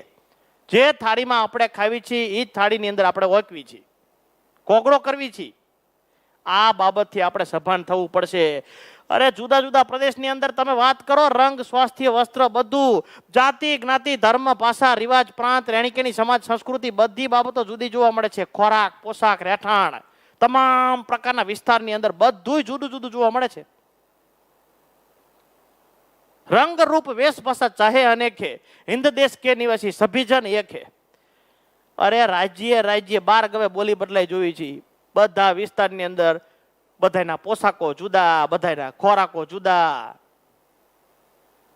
ભાષા જુદી, બધાની વાણી જુદી, શરીર બધાના જુદા, વર્ણ વાન જુદા, બધાના કક્ષા બધાની જુદી. આવી બધી બાબતો જોવા મળે છે. જુદા જુદા પ્રદેશમાં રહેનારા લોકોના રંગ જુદા જુદા જોવા મળે છે. રંગ, અરે જ્યાં ગરમી પડતી હોય, સૂર્યના કિરણો સીધા પડતા હોય, તાપ વધારે પડતો હોય, એ લોકો કાળા હોય, ઠંડી વધુ પડતી ધોળા લોકો હોય. સ્વાસ્થ્ય, જે જગ્યાએ વધારે પડતી ગરમી કે આ તે વધારે પડતું ત્યાં એ સ્વાસ્થ્ય એમનું નબળું હોય. સમશીતોષ્ણ કટિબંધની અંદર સ્વાસ્થ્ય એનું સારું હોય. ભારતીય લોકો સમશીતોષ્ણ કટિબંધની અંદર. વસ્ત્રની વાત કરો, રહેઠાણની વાત કરો, ભાષા, ધર્મ કે સામાજિક માળખાની અંદર પણ ઘણી બધી વિવિધતા જોવા મળે છે. રાજ્ય રાજ્ય, દેશની અંદર, પ્રદેશની અંદર અનેક પ્રકારની વિભિન્નતાઓ જોવા મળે છે. ભિન્ન ભિન્ન પ્રદેશની અંદર, જુદા જુદા વિસ્તારની અંદર, જુદા જુદા લોકોના ખોરાક, પોશાક, રહેઠાણ, બોલી, ભાષા, સામાજિક માળખું, આ બધું જુદું જુદું જોવા મળે છે. અમેરિકન ભૂગોળવેતા એટલે કે ભૂગોળવિદ ફ્રિન્ચ અને ટ્રેવાથા, આ ફ્રિન્ચ છે, ફ્રિન્ચ અને ટ્રેવાથાએ માનવ ભૂગોળના વિષય વસ્તુને 2 વિભાગોમાં દર્શાવ્યું છે. ફ્રિન્ચ અને ટ્રેવાથાએ માનવ ભૂગોળના વિષય વસ્તુને મુખ્ય 2 વિભાગોની અંદર દર્શાવ્યું છે. એક પ્રાકૃતિક પર્યાવરણ અને બીજું સાંસ્કૃતિક પર્યાવરણ. ફ્રિન્ચ અને ટ્રેવાથાએ માનવ ભૂગોળના વિષય વસ્તુને મુખ્ય 2 વિભાગોમાં વર્ગીકૃત કર્યું છે. અમેરિકન ભૂગોળવેતા ફ્રિન્ચ અને ટ્રેવાથાએ માનવ ભૂગોળના વિષય વસ્તુને બે વિભાગોમાં વર્ગીકૃત કર્યું છે, એક પ્રાકૃતિક ભૂગોળ અને બીજું સાંસ્કૃતિક ભૂગોળ. 2 માર્કનો પ્રશ્ન વિદ્યાર્થી મિત્રો પૂછાય છે. 2 મુદ્દા તમારે લખવાના છે બંનેની અંદર, એટલે 2 માંથી 2 માર્ક મળે. જોઈએ આપણે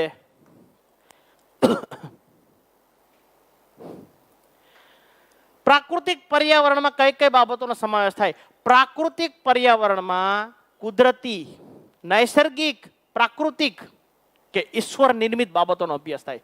જે વસ્તુ ભગવાને બનાવેલી છે, ઈશ્વરે બનાવેલી છે, કુદરતી છે, પ્રાકૃતિક છે કે નૈસર્ગિક છે, તેને પ્રાકૃતિક પર્યાવરણમાં એ વસ્તુનો સમાવેશ થાય.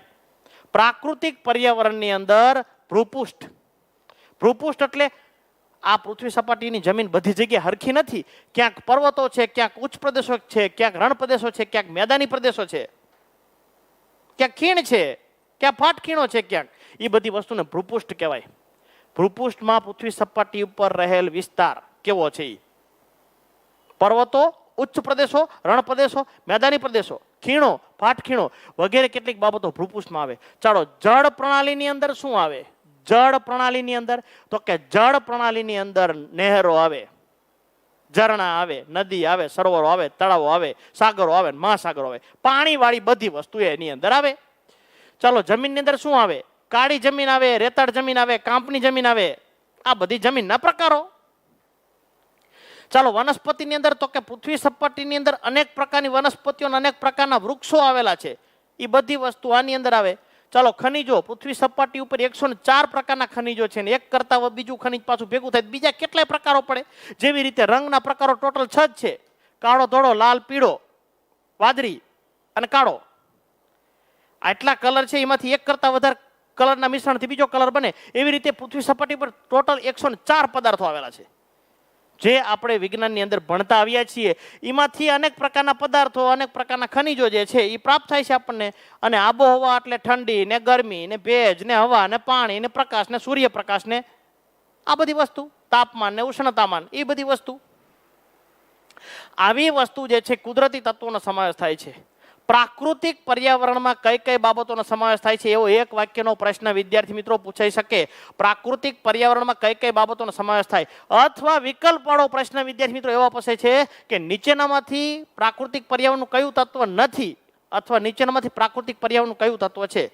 તો વિચારવાનું કે પ્રાકૃતિક એટલે કુદરતી અને સાંસ્કૃતિક એટલે માનવ સર્જિત.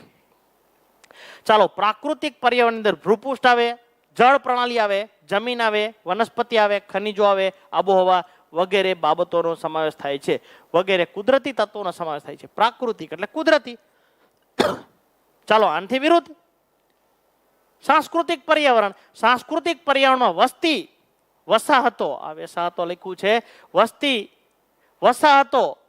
વસ્તી એટલે કે અમુક વિસ્તારની અંદર જે વધુ વસ્તી હોય ને અમુક ઓછી વસ્તી હોય ને, આ વસ્તી જે છે એનું નિર્માણ માણસ કરે છે. વસ્તી આવે, વસાહતો, પછી ઈ તંબુ સ્વરૂપે હોય, ઝૂંપડા સ્વરૂપે હોય, ટેન્ટ સ્વરૂપે હોય, રો હાઉસ હોય કે ટેનામેન્ટ હોય કે ડુપ્લેક્સ હોય કે બહુમાળી મોટું મકાન હોય કે વિશાળ મોટો બંગલો હોય, એ વસાહત જ કહેવાય ને. કૃષિ એટલે ખેતી, ઉદ્યોગો એટલે જુદા જુદા પ્રકારના કંપની, કારખાનાઓ. પરિવહન એટલે કે પરિવહનના માધ્યમો પણ આપણે ભણવાના છે. પરિવહન એટલે ટ્રાન્સપોર્ટેશન. પછી ઈ ટ્રાન્સપોર્ટેશન જે છે એ સડક માર્ગે થતું હોય કે રેલ માર્ગે થતું હોય કે પછી હવાઈ માર્ગે થતું હોય કે પાઇપલાઇન કે રજ્જુ માર્ગે થતું હોય, બધાનું નિર્માણ માણસે કરેલું છે. દૂરસંચાર એટલે રેડિયો, ટેલિફોન ને ટેલિવિઝન ને છાપું, સમાચારપત્રો, પુસ્તકો, મેગેઝીન, હોર્ડિંગ ને ફેક્સ ને બેનર ને વોટ્સએપ, ફેસબુક ને ટ્વિટર ને દૂરસંચાર જે છે બધું, એ બધાનું નિર્માણ માણસે કરેલું છે. અને વ્યાપાર, પછી વ્યાપાર આંતરિક હોય કે પછી આંતરરાષ્ટ્રીય હોય, આ બધી વસ્તુનું નિર્માણ માણસે કરેલું છે. એટલે માનવ સર્જિત તરીકે ઓળખવામાં આવે છે. બધી વસ્તુનું નિર્માણ માણસે કરેલું છે, તેથી માનવ સર્જિત કહેવાય. પ્રાકૃતિક પર્યાવરણમાં કઈ કઈ બાબતોનો સમાવેશ થાય છે? પ્રાકૃતિક પર્યાવરણની અંદર ભૂપૃષ્ઠ, જળ પ્રણાલી, જમીન, વનસ્પતિ, ખનિજો, આબોહવા વગેરે તત્વોનો સમાવેશ થાય છે. સાંસ્કૃતિક પર્યાવરણમાં કઈ કઈ બાબતોનો સમાવેશ થાય છે? સાંસ્કૃતિક પર્યાવરણમાં વસ્તી, વસાહતો, કૃષિ, ઉદ્યોગો, પરિવહન, દૂરસંચાર, વ્યાપાર વગેરે માનવ સર્જિત બાબતોનો અભ્યાસ થાય છે. હવે વિદ્યાર્થી મિત્રો, આ પ્રશ્નમાંથી એવો પ્રશ્ન પણ પૂછાય કે નીચેનામાંથી સાંસ્કૃતિક પર્યાવરણ, નીચેનામાંથી કયું તત્વ સાંસ્કૃતિક પર્યાવરણનું નથી, એવો પ્રશ્ન પૂછાય. અને 3 આમાંથી આપ્યા હોય ને 1 આમાંથી આપ્યું હોય તો જે આપ્યું હોય એ જવાબ. જોઈને ખબર પડી જાય કે આબોહવાનું નિર્માણ માણસ ન કરે, સીધી આપણને ખબર પડી જાય અથવા આપણને ખ્યાલ આવી જાય. મોસ્ટ આઈએમપી પ્રશ્ન છે. 2 ગુણનો પ્રશ્ન તફાવત સ્વરૂપે પણ પૂછાઈ શકે અને 1 વાક્યનો કે વિકલ્પવાળો પ્રશ્ન પણ પૂછાય અથવા પૂછાઈ શકે. ફરીથી એકવાર જોઈ લઈએ. પ્રાકૃતિક પર્યાવરણ અને સાંસ્કૃતિક પર્યાવરણ. પ્રશ્ન એમ પૂછાય કે પ્રાકૃતિક પર્યાવરણ અથવા સાંસ્કૃતિક પર્યાવરણ વચ્ચેનો તફાવત સ્પષ્ટ કરો. પ્રશ્ન એ રીતે પૂછાય કે તફાવત આપો પ્રાકૃતિક પર્યાવરણ અને સાંસ્કૃતિક પર્યાવરણ, તો 2 મુદ્દા લખવાના. કુદરતી, નૈસર્ગિક કે પર્યાવરણ પર આધારિત જુદી જુદી બાબતોને પ્રાકૃતિક પર્યાવરણ તરીકે ઓળખવામાં આવે છે અને માનવ સર્જિત બાબતોને સાંસ્કૃતિક પર્યાવરણ તરીકે ઓળખવામાં આવે છે. પછી બધાની અંદર 5-5 ઉદાહરણ આપવાના. અહીં ઘણા બધા ઉદાહરણો તમને આપેલા છે. જોઈએ, આગળ જોઈએ આપણે. માનવ ભૂગોળના અભ્યાસ ક્ષેત્રમાં સમયાંતરે ઘણા બધા ફેરફારો થયા છે, બહુ મોટા ફેરફારો થયા છે. અમુક સમયે કેટલા બધા બહુ મોટા ફેરફારો થયા છે. જેવી રીતે સમય બદલાય, સમય પરિવર્તનશીલ છે, એમ વ્યક્તિના વ્યવસાયની વાત કરો, કામ ધંધાની વાત કરો, નોકરી ધંધાની વાત કરો કે પછી જીવનશૈલી, વર્તન રીતિ અને સામાજિક રિવાજોની અંદર પણ પરિવર્તન થાય છે. હવે જેવી રીતે લોકોની જીવનશૈલી, વર્તન રીતિ અને સામાજિક શૈલીમાં પરિવર્તન થાય છે, એવી જ રીતે આજુબાજુના પર્યાવરણની અંદર અથવા કેટલીક સગવડો અથવા ભૌતિક સુખની કેટલીક બાબતોની અંદર પણ ફેરફાર કે પરિવર્તન આપણે કરવો પડે છે. અને જુદા જુદા ભૂગોળવેદોએ એની અંદર પરિવર્તન કરેલું છે.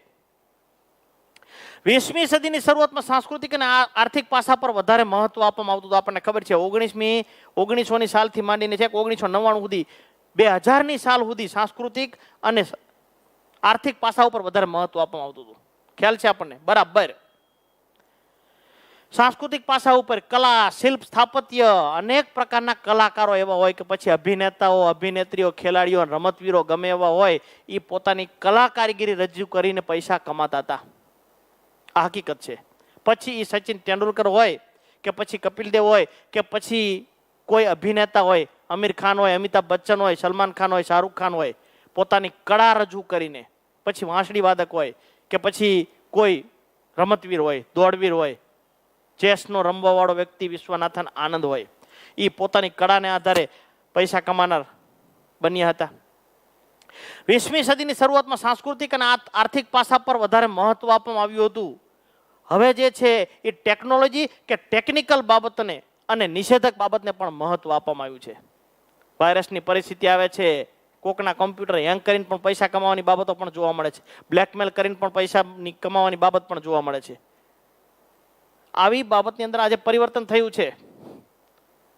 ચાલો એક વાક્યનો પ્રશ્ન જોઈએ. ભૂગોળ કયા કયા વિષયો સાથે સંબંધ ધરાવે છે? ભૂગોળ જે છે અનેક વિષયોને ઉપયોગમાં આવે છે અને ભૂગોળ જે છે બીજા વિષયનો ઉપયોગી પણ થાય છે અને બીજા વિષયની મદદ પણ લે છે. પછી અર્થશાસ્ત્ર હોય, રાજ્યશાસ્ત્ર હોય, સમાજશાસ્ત્ર હોય, ઇતિહાસ હોય, વસ્તી વિજ્ઞાન હોય, કૃષિ વિજ્ઞાન હોય, ગણિત હોય કે કમ્પ્યુટર હોય, બધા વિષયની અંદર ભૂગોળનો ઉપયોગ થાય છે. એટલું જ નહીં, ભૂગોળ બીજાને ઉપયોગી બને છે અને બીજા વિષયનો ઉપયોગ ભૂગોળ કરે છે. આ સબ એક પ્રકારની આંતરક્રિયા કહેવાય. ભૂગોળ કયા કયા વિષયો સાથે સહસંબંધ ધરાવે છે? સમાજશાસ્ત્ર, રાજ્યશાસ્ત્ર, ઇતિહાસ, અર્થશાસ્ત્ર, વસ્તી વિજ્ઞાન, ખેતી વિજ્ઞાન એટલે કે કૃષિ વિજ્ઞાન, પછી કમ્પ્યુટર, ગણિતશાસ્ત્ર વગેરે વિષયો સાથે સંબંધ ધરાવે છે. સ્ક્રીનમાં લખ્યું છે વિદ્યાર્થી મિત્રો, બોર્ડમાં લખ્યું છે, એકવાર જોઈ લો. હવે 12મા ધોરણમાં આવતા વિષય જ ઘણા બધા છે. અર્થશાસ્ત્ર, ઇતિહાસ, સમાજશાસ્ત્ર, આંકડાશાસ્ત્ર, રાજ્યશાસ્ત્ર. અરે વિષયનું નામ 3-4 આપી દો તોય સાચું પડી જાય. બોલો, કઈ આમાં અઘરું નથી એટલું બધું. વિષયના નામ આપી દો તોય ઘણું બધું થઈ જાય એવું છે. સરળ છે, કે એટલું બધું આમાં મુશ્કેલી પડે એવું કે એવું નથી. અર્થશાસ્ત્ર, ઇતિહાસ, કૃષિ વિજ્ઞાન, વસ્તી વિજ્ઞાન, રાજ્યશાસ્ત્ર, સમાજશાસ્ત્ર, આંકડાશાસ્ત્ર વગેરે વિષયો સાથે ભૂગોળ સહસંબંધ ધરાવે છે અથવા અનુબંધ ધરાવે છે. ભૂગોળ કયા કયા વિષયો સાથે અનુબંધ ધરાવે છે એવો એક વાક્યનો પ્રશ્ન તમારા ભૂગોળની 12મા ધોરણની નવનીતની અંદર પણ પ્રશ્ન લખેલો છે. આગળ જઈએ આપણે. એક વાક્યનો પ્રશ્ન છે, માનવ ભૂગોળના અભ્યાસ ક્ષેત્રમાં સમાવિષ્ટ કેટલીક પાસાઓ છે, એ પાસાઓને આપણે ટૂંકમાં જોઈએ. આપણે તો કેટલાક પાસાઓ જે છે એની સાથે જોવા મળે છે. હવે આપણા ભૂગોળની અંદર સામાન્ય બાબત તરીકે કઈ કઈ બાબતોનો અભ્યાસ કરવો એ સરળતાથી તમે રજૂ કરી શકો, અઘરું નથી. ભૂગોળ 12મા ધોરણના ભૂગોળની અંદર કઈ કઈ બાબતો અભ્યાસ કરવાની છે? તો કે પહેલા પાઠની અંદર માનવ ભૂગોળની વ્યાખ્યા, અર્થ, પ્રાકૃતિક પર્યાવરણ, સાંસ્કૃતિક પર્યાવરણ અને જુદા જુદા પ્રકારના અભિગમો એવું તમે લખી શકો. દાખલા તરીકે પૃથ્વીની ઉત્પત્તિ, માનવીની ઉત્પત્તિ, તેની પ્રજાતિઓ, પૃથ્વી ઉપર માનવ પ્રજાતિનું સ્થાયીકરણ કેવા પ્રકારનું થયું હતું તેને ધ્યાનમાં રાખીને આપણે અભ્યાસ કરી શકીએ.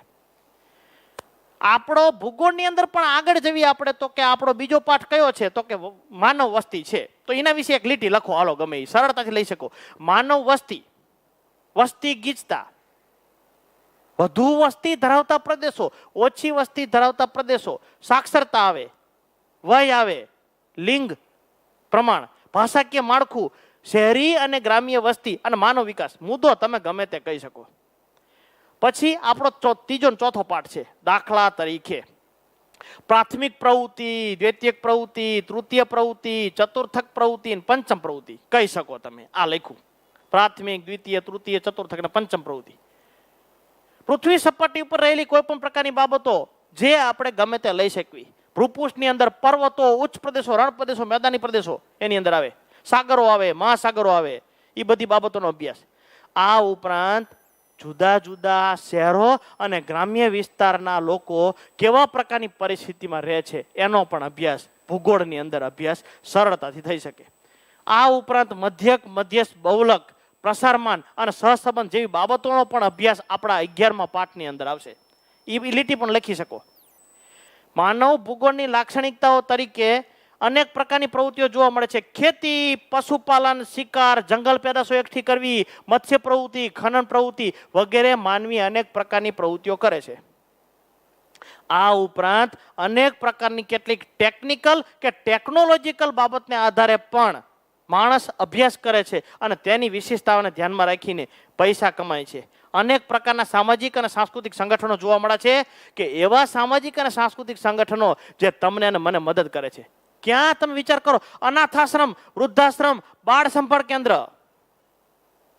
ક્યાં મોટી મોટી સામાજિક સંસ્થાઓ લોકોને મદદ કરે છે. આ દુનિયાની અંદર કેટલાક વ્યક્તિઓ એવા જોવા મળે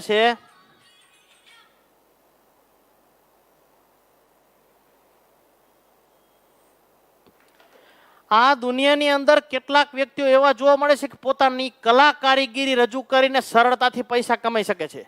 પોતાની કલા કારીગીરી રજૂ કરીને પૈસા કમાઈ શકે છે. કલા, શિલ્પ, સ્થાપત્ય, અભિનેતાઓ, અભિનેત્રીઓ, રમતવીરો, ખેલાડીઓ પોતાની કલા કૌશલ્ય રજૂ કરીને સરળતાથી પૈસા કમાઈ શકે છે. આ ઉપરાંત ભવિષ્યને ધ્યાનમાં રાખીને અમુક પ્રકારની યોજનાઓ, જે બેંક દ્વારા પણ કેટલીક યોજનાઓ નક્કી કરી હોય કે તમે અત્યારે આટલું રોકાણ કરો તો તમારા પછીની પેઢીમાં, એટલે કે 10 વર્ષ પછી, 20 વર્ષ પછી તમને આટલા પૈસા પ્રાપ્ત થાય. અથવા વીમા દ્વારા પણ કેટલીક યોજનાઓ એવી આવે છે કે તમારે આટલું પ્રીમિયમ તમે ભરો તો તમારા પછીની પેઢીને, તમારા મૃત્યુ પછી તમારા સંતાનને, તમારા વારસદારને આટલી રકમ પ્રાપ્ત થાય.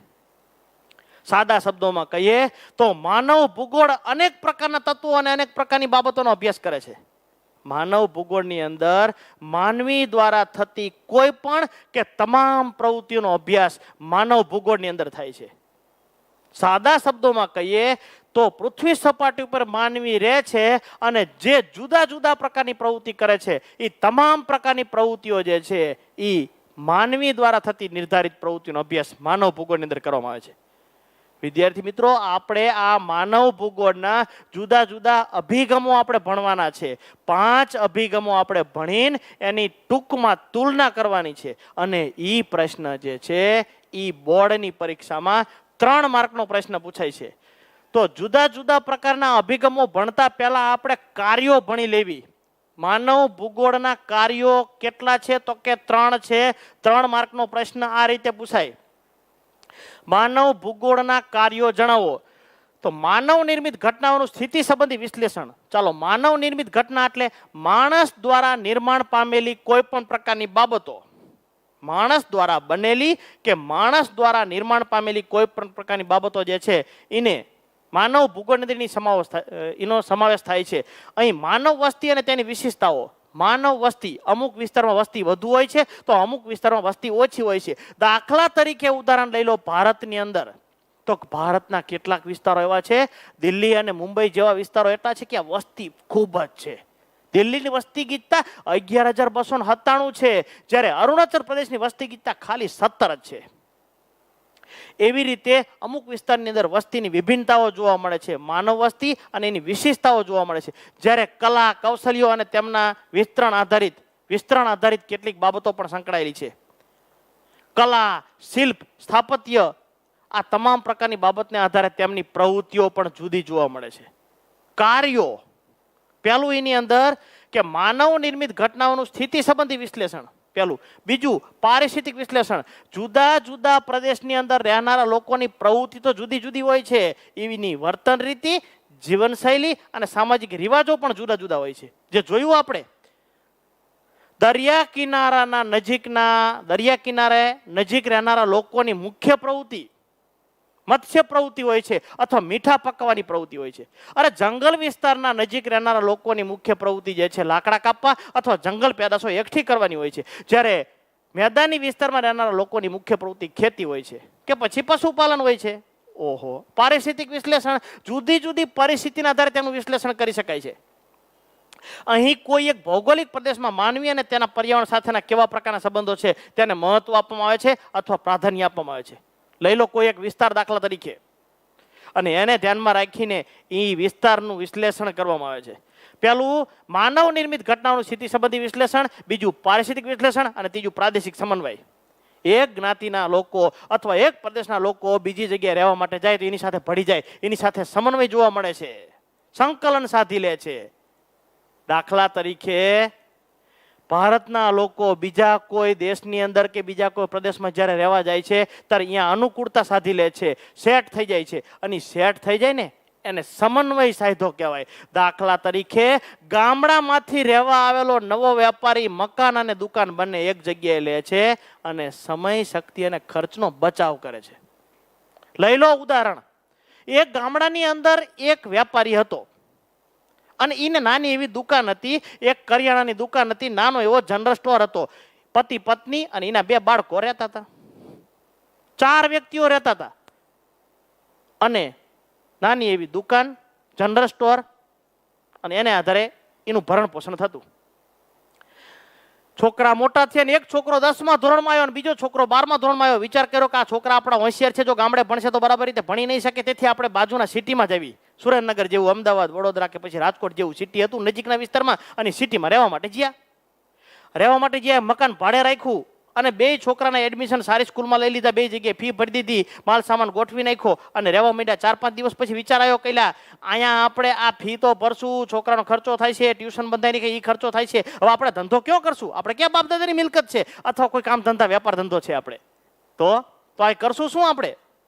તો કે કામ કરવી, આપણે બાજુના વિસ્તારની અંદર એક બીજી દુકાન રાખવી અને દુકાને જે છે એ જનરલ સ્ટોર કે બીજી કોઈ ઠંડા પીણાની કે ગલ્લો કે ગમે એ રાખવી. આપણે રાખ્યો અને સવારે દુકાને જવાનું, બપોરે જમવા પાછું આવવાનું, પછી બપોર પછી ફરી 1 કલાક આરામ કરીને ફરી પાછું દુકાને જવાનું, ફરી પાછું આવવાનું, 2 વાર જવાનું, 2 વાર આવવાનું. કોઈ મહેમાન આવે, મનસુખભાઈ ક્યાંય ગયા તો મનસુખભાઈને પાછું દુકાનેથી આવવાનું, આવું બેજો.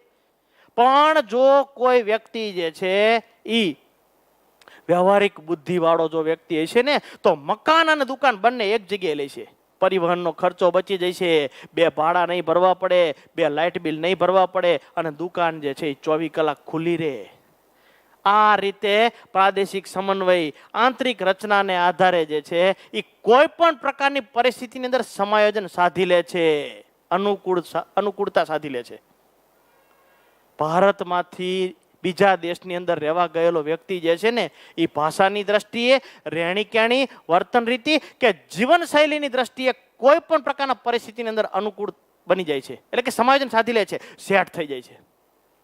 માનવ ભૂગોળના 3 કાર્યો. પહેલું માનવ નિર્મિત એટલે કે માનવ દ્વારા નિર્માણ પામેલી માનવ નિર્મિત ઘટનાઓનું સ્થિતિ સંબંધી વિશ્લેષણ, બીજું પારિસ્થિતિક વિશ્લેષણ અને ત્રીજું પ્રાદેશિક સમન્વય. 3 વસ્તુ આવે. સ્ક્રીન ઉપર રજૂ થયેલી વસ્તુ રજૂ કરો તો 3 માંથી 3 માર્ક આવે. પાઠમાં ટોટલ સાદા શબ્દોમાં કહીએ તો ટોટલ 3 પ્રશ્નો થાય વિદ્યાર્થી મિત્રો. એક આ માનવ ભૂગોળના કાર્યો, એક આપણે માનવ ભૂગોળની લાક્ષણિકતાઓ જે આપણે ભણ્યા એ બીજો, અને હવે આના પછી જે ભણવાનો છે ત્રીજો. ટોટલ 3 પ્રશ્ન પાકા કરો એટલે આ પાઠમાંથી જે 3 માર્કનો જે પ્રશ્ન પૂછાય છે ને એ તમને આવડે. 31મા નંબરનો પ્રશ્ન 3 માર્કનો પૂછાવાનો છે, આવડે સરળતાથી. ફરીથી એકવાર બોલી દઉં છું. માનવ નિર્મિત સંબંધોનું એટલે કે ઘટનાઓનું, માનવ નિર્મિત ઘટનાઓનું સ્થિતિ સંબંધી વિશ્લેષણ, બીજું પ્રાદેશિક વિશ્લેષણ અને ત્રીજું પારિસ્થિતિક વિશ્લેષણ. 3 વસ્તુ જ આવે ખાલી. ઉદાહરણ આપો, 3 માંથી 3 માર્ક મળે. માનવ અને પર્યાવરણ વચ્ચેના સંબંધમાં માનવ ભૂગોળમાં કેન્દ્ર સ્થાને માનવી છે. માનવ વર્તનની પર્યાવરણ પર અસર થાય છે અને પર્યાવરણની માનવ વર્તન પર અસર થાય છે. બંને એકબીજાની જટિલ પ્રક્રિયા છે, દ્વિમાર્ગી પ્રક્રિયા છે. અને આ પ્રકારની પ્રક્રિયાની અંદર માનવી જો વિશિષ્ટ બાબતોને ધ્યાનમાં રાખશે ને તો પર્યાવરણને પણ બચાવી શકશે, અને માનવી જે છે એ ભૌગોલિક પરિસ્થિતિના પરિપ્રેક્ષ્યની અંદર વિધાયક કાર્ય કરી શકશે. અભિગમો આપણે ભણવાના છે. 5 અભિગમો આપણા કોર્સની અંદર છે. એમાં પહેલું લેવી આપણે ઐતિહાસિક અભિગમ. 2 જ લીટી છે એની અંદર. ઐતિહાસિક ભૂમિકાની અંદર આપણે સાદા શબ્દોમાં કહીએ તો વિશ્વ ઇતિહાસને મુખ્ય 3 વિભાગોની અંદર વહેંચી શકાય. એક ઈસવીસન થી માંડીને 648, બીજું 648 થી 1818 અને ત્રીજું અંગ્રેજો આવ્યા ઈ 1818 થી આજ સુધી. પેલું તો કેલું હુમાયુન, બાબર ને અકબર ને ઔરંગઝેબ ને શાહજહાન, જહાંગીર ને નામ સાંભળેલા છે. આ તો હું તમને કહું જેથી ખ્યાલ આવી જાય કે શરૂઆતમાં જે મુસ્લિમ શાસન હતું એ પહેલું.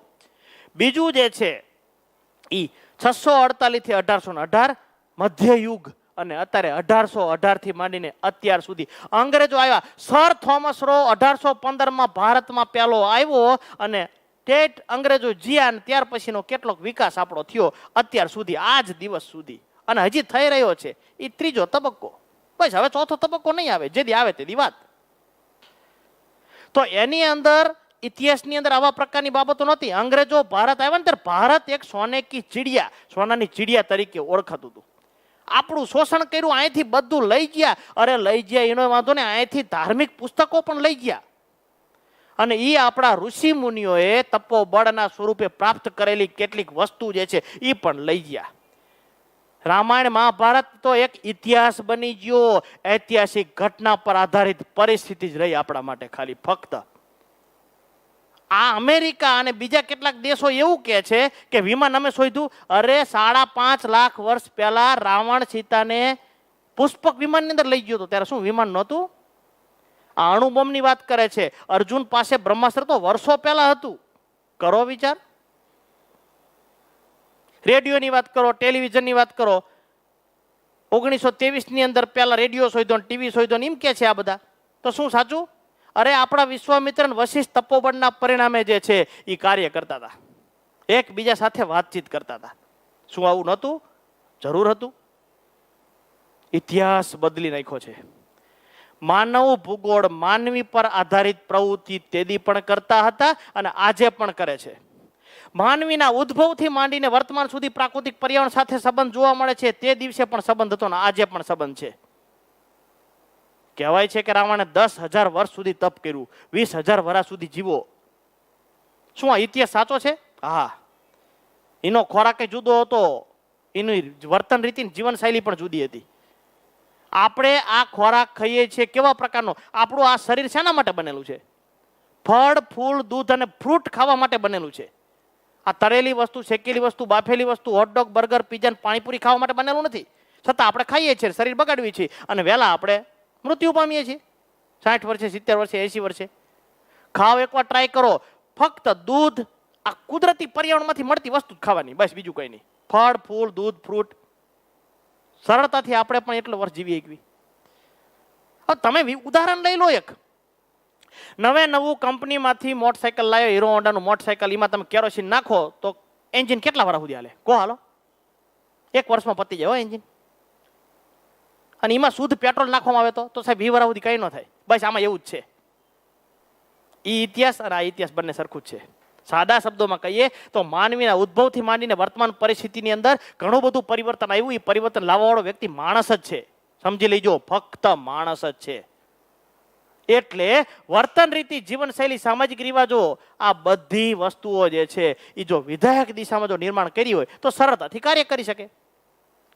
નહીતર એ વસ્તુઓ આપણે જ ભોગવવી પડશે. પર્યાવરણને આપણે નુકસાન પહોંચાડી રહ્યા છે, પર્યાવરણ આપણને નુકસાન પહોંચાડશે. જે ડાળી ઉપર આપણે બેઠા છીએ એ ડાળીને આપણે કાપવા માટેનો પ્રયત્ન કરી રહ્યા છીએ. 18મી સદીમાં ઔદ્યોગિક ક્રાંતિ થઈ, વાત કરી. 1764માં જેમ્સ વોટે વરાળ યંત્ર શોધ્યું અને એ વરાળ યંત્રનો ઉપયોગ આપણે બધા ઘરે ઘરે કરી રહ્યા છીએ. મોટરસાયકલમાં પણ સ્ટીમ એન્જિન છે, વરાળ યંત્ર છે. 4 વ્હીલની અંદર પણ છે, ટ્રકની અંદર છે, બસની અંદર છે, પ્લેનની અંદર છે, ટ્રેનની અંદર પણ છે. 18મી સદીને ઔદ્યોગિક ક્રાંતિ તરીકે ઓળખવામાં આવે છે અને 20મી સદીને માહિતી ક્રાંતિ તરીકે ઓળખવામાં આવે છે. આ રેડિયો, ટેલિવિઝન, છાપું, સમાચાર પત્રો, પુસ્તકો, magazine, hoarding, fax, banner, WhatsApp, Facebook, Twitter, Google, Instagram, આ બધી વસ્તુ દ્વારા આપણને ઘરે બેઠા માહિતી પ્રાપ્ત થાય છે. દુનિયાના ખૂણે ખૂણેથી બનતી માહિતી આપણે સરળતાથી ઘરે બેઠા પ્રાપ્ત કરી શકીએ છીએ. આ બધી વસ્તુ જે છે એ ઇતિહાસમાં પણ હતી જ. તે થોડુંક પરિવર્તન આવ્યું છે વિદ્યાર્થી મિત્રો. 18મી સદીમાં ઔદ્યોગિક ક્રાંતિ થઈ અને 20મી સદીની અંદર માહિતી ક્રાંતિ આવી. આવા પ્રકારની ક્રાંતિને લીધે આજે માનવી જે છે એ ઉચ્ચ પ્રકારનું જીવન જીવી રહ્યો છે, હાઈ લેવલનું જીવન જીવી રહ્યો છે. જીવન જીવવાની રીતમાં પરિવર્તન થયું છે. કેવું પરિવર્તન કહેવાની જરૂર નથી. શાક સુધારવાના મશીન આવી ગયા, સમોસા બનાવવાના મશીન આવી ગયા, પૂરી બનાવવાના મશીન આવી ગયા, કપડાં ધોવાના મશીન આવી ગયા. આ પ્રકારની તમામ પ્રકારની વસ્તુ માનવે નિર્માણ કરેલી છે અને જીવનશૈલીની અંદર આબેહૂબ પરિવર્તન આવી રહ્યું છે. આ પહેલો અભિગમ છે. ઇતિહાસ બદલાણો, માણસ બદલાણો. ઇતિહાસ બદલાણો, માણસ બદલાણો, જીવનશૈલી બદલાણી અને આયુષ્ય પણ બદલાણું. હજી આ રોગો શું, આવા પ્રકારના રોગો, ડેન્ગ્યુ, ચિકનગુનિયા, આ બધા રોગો શું પહેલા હતા? એન્થ્રેક્સ, કોરોના વાયરસ રોગો હતા? નહોતા. પરંતુ આ પર્યાવરણના દૂષિત પરિણામના સ્વરૂપે આપણે ભોગવી રહ્યા છીએ. બાકી આપણી બોડી જે શરીર છે ને એ જ એન્ટીબોડી છે એક પ્રકારનું. આપણે દાખલા તરીકે ઉદાહરણ એક સરસ મજાનું આપેલું છે વૈજ્ઞાનિકોએ કે આપણે જતા હોય ને જોરદાર વાગ્યું હોય ને પગે છોલાણું હોય, લોહી ઘણું બધું નીકળવું હોય ને આપણે કોઈ પણ પ્રકારની દવા ન લેવી તો શું એમનામ રહે? ના, એ ઓટોમેટિક 3 દિવસે 4 દિવસે રોજ આવી જાય. બસ હું આ જ વાત કરવા માંગુ છું. જેવું પરિવર્તન લાવ્યા છે એ પરિવર્તન સાથે આપણે અનુકૂળ થવાનું છે. સમજી લેજો, પરિસ્થિતિ સાથે આપણી જાતને અનુકૂળ કરવાની છે. આપણી જાત સાથે વૈજ્ઞાનિક શોધખોળને અનુકૂળ કરવાની નથી. ઓકે, ચાલો બીજો અને ત્રીજો અભિગમ તો મોસ્ટ આઈએમપી 3 માર્કના પ્રશ્ન તરીકે ક્ષેત્રીય અભિગમ. જે તે ક્ષેત્ર કે વિસ્તાર પર જઈ તેની સંસ્કૃતિનો અભ્યાસ કરવામાં આવે તેને ક્ષેત્રીય અભિગમ તરીકે ઓળખવામાં આવે છે. દાખલા તરીકે 2001 ની અંદર કચ્છનો ધરતીકંપ થયો તો 26મી જાન્યુઆરી 2001 ના દિવસે જે ધરતીકંપ થયો તો એનો જો આપણે અભ્યાસ કરવો તો પહેલા કચ્છ જવું પડે. અહીંયા બેઠા બેઠા અભ્યાસ ન થાય. કચ્છ જઈને જો અભ્યાસ કરવામાં આવે ને તો એ અભ્યાસને ક્ષેત્રીય અભ્યાસ તરીકે ઓળખવામાં આવે છે. સુરતની અંદર પૂર આવ્યું હતું 2005 ની અંદર અને એનો આપણે અભ્યાસ કરવો તો અહીંયા બેઠા બેઠા ટીવીમાં સ્ક્રીનમાં જોઈને અભ્યાસ ન થાય, અહીંયા રૂબરૂ જવું પડે. બનાસકાંઠા સાબરકાંઠાની અંદર 2014 ની અંદર 23 જુલાઈના દિવસે પૂર આવ્યું હતું ને, તેનો આપણે અભ્યાસ કરવો હોય ને તો બનાસકાંઠા અને સાબરકાંઠા જવું પડે. અહીંયા જઈને જો તમે અભ્યાસ કરો તો એને ક્ષેત્રીય અભિગમ કહે છે. જે તે ક્ષેત્ર કે વિસ્તાર પર જઈ તેની સંસ્કૃતિનો અભ્યાસ કરવામાં આવે ને એને ક્ષેત્રીય અભિગમ તરીકે ઓળખવામાં આવે છે. અરે જુદા જુદા વિસ્તારની અંદર લોકોની પરિસ્થિતિ કેવા પ્રકારની છે, વર્તન રીતિ, જીવનશૈલી, સામાજિક રિવાજો, લાઈફસ્ટાઈલ કેવા પ્રકારની છે, ખાનપાન કેવા પ્રકારનું છે, રહેઠાણ કેવા પ્રકારનું છે, એ લોકોના વિચારો કેવા પ્રકારના છે, એ લોકોના મનોવલણો, ગમા અણગમા, લાગણીઓ, આવેગો, તમારી સાથેનું વર્તન કેવા પ્રકારનું છે, આ બધી વસ્તુ જે છે ને એનો અભ્યાસ તમારે કરવો હોય તો રૂબરૂ એની સાથે જવું પડે, એની સાથે સંપર્કમાં આવવું પડે તો અભ્યાસ થાય. પૂરતા છે 2 ઉદાહરણો. પ્રારંભ સુધી, આ 20મી સદીના પ્રારંભ સુધી વર્તન રીતિ, જીવનશૈલી પ્રાકૃતિક પર્યાવરણને આધારિત હતી. ફક્ત આ હમણાં આવું બધું આવ્યું, વર્તન રીતિમાં જે પરિવર્તન થયું ને એ બધું હમણાં આવ્યું. બાકી ચોખ્ખો ખોરાક, ચોખ્ખું પાણી, ચોખ્ખું દૂધ મળતું હતું, પરંતુ હમણાં જોયું આપણે કે 20મી સદી શેની હતી? તો કે સાહેબ કામ કરીને પૈસા કમાવાની સદી હતી. અને અત્યારે બેઠા બેઠા પૈસા કમાવાની છે. કામ નહીં કરવાનું, પૈસા કમાવા. સાહેબ 2 લીટર દૂધમાં અડધો લીટર પાણી નાખો તો પૈસા એટલા 20 રૂપિયા તો વધારે મળવાના જ છે ને. બસ એની વાત છે આ. એટલા માટે પ્રાકૃતિક પર્યાવરણ પર આધારિત છે. પેલા હતી, અત્યારે નથી.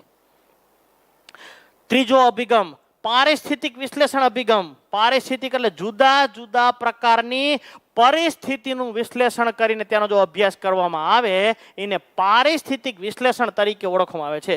માનવી પોતાની પ્રાથમિક પ્રવૃત્તિઓ કઈ રીતે કરે છે, પછી ખેતી, પશુપાલન, શિકાર, જંગલ પેદાશો એકઠી કરવી, મત્સ્ય પ્રવૃત્તિ હોય કે ખનન પ્રવૃત્તિ હોય, આ કેવા પ્રકારની પ્રવૃત્તિ કરે છે અને તમામ પ્રવૃત્તિ કેવી રીતે સમાયોજન સાધી શકે છે અને ટેકનોલોજીના વિકાસ દ્વારા એ પ્રતિકૂળ પરિસ્થિતિનો સામનો કઈ રીતે કરે છે. પ્રતિકૂળ એટલે નિષેધક પરિસ્થિતિનો સામનો કઈ રીતે કરે છે, એ બાબત બહુ મહત્વની છે. આ બાબતો જે છે એ આ અભિગમ દ્વારા નિર્ધારિત કરે છે. પારિસ્થિતિક અભિગમ દ્વારા નિર્ધારિત કરે છે. પહેલો અભિગમ ઇતિહાસને મહત્વ આપતો હતો, ઐતિહાસિક અભિગમ. બીજો અભિગમ ક્ષેત્રને મહત્વ આપતો હતો, ક્ષેત્રીય અભિગમ. ત્રીજો અભિગમ જે છે એ પારિસ્થિતિક વિશ્લેષણને મહત્વ આપતો, પરિસ્થિતિને વિશ્લેષણને. જેવા પ્રકારની પરિસ્થિતિ હોય એ અનુસાર કાર્ય કરવાનું. ચોથો અભિગમ નિયતિવાદ. નિયતિવાદને નિશ્ચયવાદ તરીકે પણ ઓળખવામાં આવે છે. આનું નામ છે નિયતિવાદ. નિયતિવાદ. 3 મુદ્દા તૈયાર કરવાના છે. તમારી સામે અહીં 6 મુદ્દા છે. 3 ગુણનો પ્રશ્ન છે. 3 ગુણનો પ્રશ્ન છે. આ વિચારધારા અનુસાર મનુષ્યની બધી જ ક્રિયાઓ પર્યાવરણ દ્વારા નિયંત્રિત થાય છે. માનવી કોઈ પણ પ્રકારની પ્રવૃત્તિ કરે, પર્યાવરણ બદલાય એટલે માનવીની પ્રવૃત્તિ બદલાય. યાદ રાખો, મનુષ્યની બધી જ ક્રિયાઓ પર્યાવરણ દ્વારા નિયંત્રિત થાય છે. ઠંડી પડે એટલે આપણે સ્વેટર પહેરવી, ગરમી પડે એટલે આપણે કોટનના આછા કપડા આપણે પહેરવી, વરસાદ આવે એટલે છત્રીનો ઉપયોગ કે રેનકોટનો આપણે ઉપયોગ કરવી. મનુષ્યની બધી જ ક્રિયાઓ પર્યાવરણ દ્વારા નિયંત્રિત થાય. પૂર, દુષ્કાળ, ધરતીકંપ, વરસાદ, વાવાઝોડું, ચક્રવાત, સુનામી, દરિયાના મોજા, વંટોળ, જ્વાળામુખી, ભૂકંપ, આ બધા પ્રકારની પ્રવૃત્તિની અસર માનવ વર્તન પર થાય જ.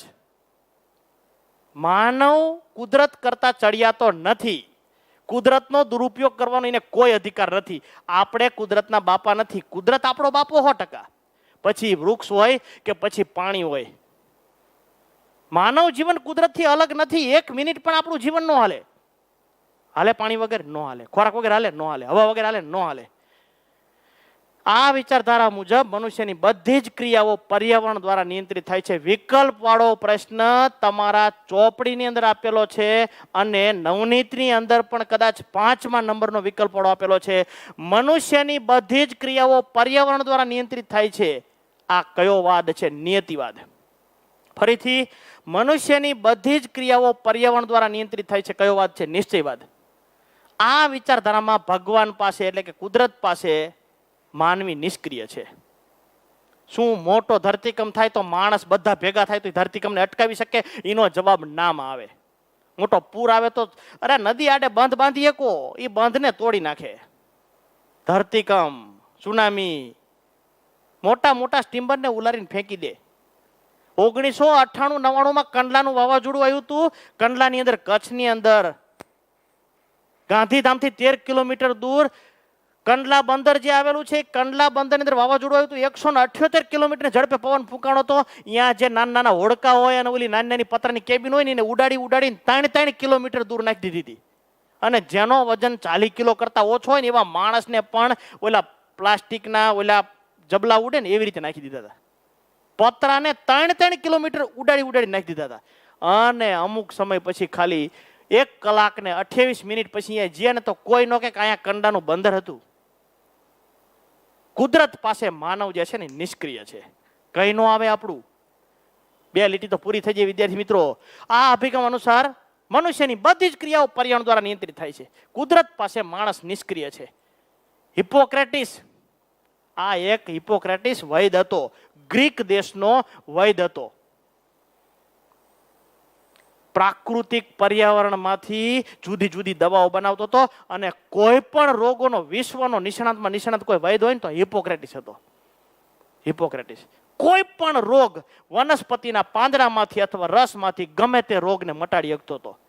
આ કઈ નાના હુના પ્રદેશની વાત નથી, આખી દુનિયાની વાત છે. ગ્રીક હિપોક્રેટિસ, ગ્રીક વૈદ હતો હિપોક્રેટિસ.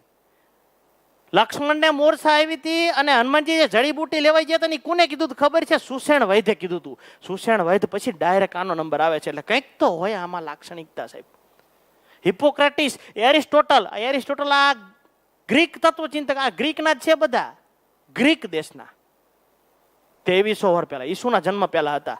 હિપોક્રેટિસ, એરિસ્ટોટલ, હિરોડોટ્સ અને સ્ટ્રાબો વગેરે વિદ્વાનોએ માનવી ઉપર પ્રાકૃતિક સ્થિતિનો પ્રભાવ, માણસ ઉપર પ્રાકૃતિક સ્થિતિનો પ્રભાવ થાય જ તે. હું તો એક સાદું ઉદાહરણ દઉં, તમે સાદા ઉદાહરણ દ્વારા ખબર પડી જાય કે ઠંડી પડે એટલે આપણા વર્તનમાં ચેન્જ થાય, ગરમી પડે એટલે આપણા વર્તનમાં ચેન્જ થાય, વરસાદ પડે તો આપણા વર્તનમાં ચેન્જ થાય. બધી રીતે, કપડાં પહેરવાની દ્રષ્ટિએ, રહેવાની દ્રષ્ટિએ અને ખોરાક ખાવાની દ્રષ્ટિએ ફેર પડે, અસર જોવા મળે છે. ત્યાર પછી કાન્ટ, હમ્બોલ્ટ, રિટર, કુએલન, સેમ્પલ અને એલ્સવર્થ હન્ટિંગ્ટન દ્વારા વિચારધારાને અનુમોદન મળ્યું હતું. 20મી સદીના પૂર્વાર્ધ સુધી આ વિચારધારા આવેલી અને પછી માણસે શિંગડા ઉગાયમાં, કુદરત સામે શિંગડા ઉગાયમાં અને વિજ્ઞાન અને ટેકનોલોજીના ઉપયોગ દ્વારા ઠંડીથી બચવા માટે હીટર લાવ્યા, ગરમીથી બચવા માટે એસી લાવ્યા, ઝડપી વાહન વ્યવહાર, ટ્રાન્સપોર્ટેશન ઝડપી કર્યું અને વોટ્સએપ, ફેસબુક, ટ્વિટર અને કમ્પ્યુટરનો જમાનો આવ્યો. ચતુર્થક પ્રવૃત્તિ અને ઇન્ફોર્મેશન ટેકનોલોજી આવી 1982 પછીના જમાનાની અંદર. ભારતની અંદર 1975ની અંદર એપ્રિલ મહિનાની અંદર આર્યભટ્ટ ઉપગ્રહ ભાસ્કર 1, ભાસ્કર 2, ઇંગ્લિશમાં ઇનસેટ 1 ને ઇનસેટ 2 ઉપગ્રહ છોડ્યો અને ઉપગ્રહ ક્ષેત્રે પણ ક્રાંતિ આવી અને માનવીએ કુદરત સામે શિંગડા ઉગાયમાં. પરંતુ કુદરતે ટૂંક સમયની અંદર દેખાડી દીધું. 1993ની અંદર લાતુરનો ધરતીકંપ, 1984ની અંદર ભોપાલની ગેસ દુર્ઘટના કંટ્રોલ ન કરી શક્યા, 2001નો કચ્છનો ધરતીકંપ, 1999ની અંદર પ્લેગ, 1993ની અંદર સુરતમાં પ્લેગ ફાટી નીકળ્યો, 1998-99માં કંડલાની વાવાઝોડું, 2005માં સુરતનું પૂર, 2001માં કચ્છનો ધરતીકંપ. આ બધી પરિબળો દ્વારા લોકોએ સ્વીકાર્યું કે ખરેખર કુદરત પાસે માનવી લાચાર છે. તો આવા પ્રકારની વસ્તુને સિદ્ધ કરવા માટે આ અભિગમને સમજાવવો જરૂરી છે.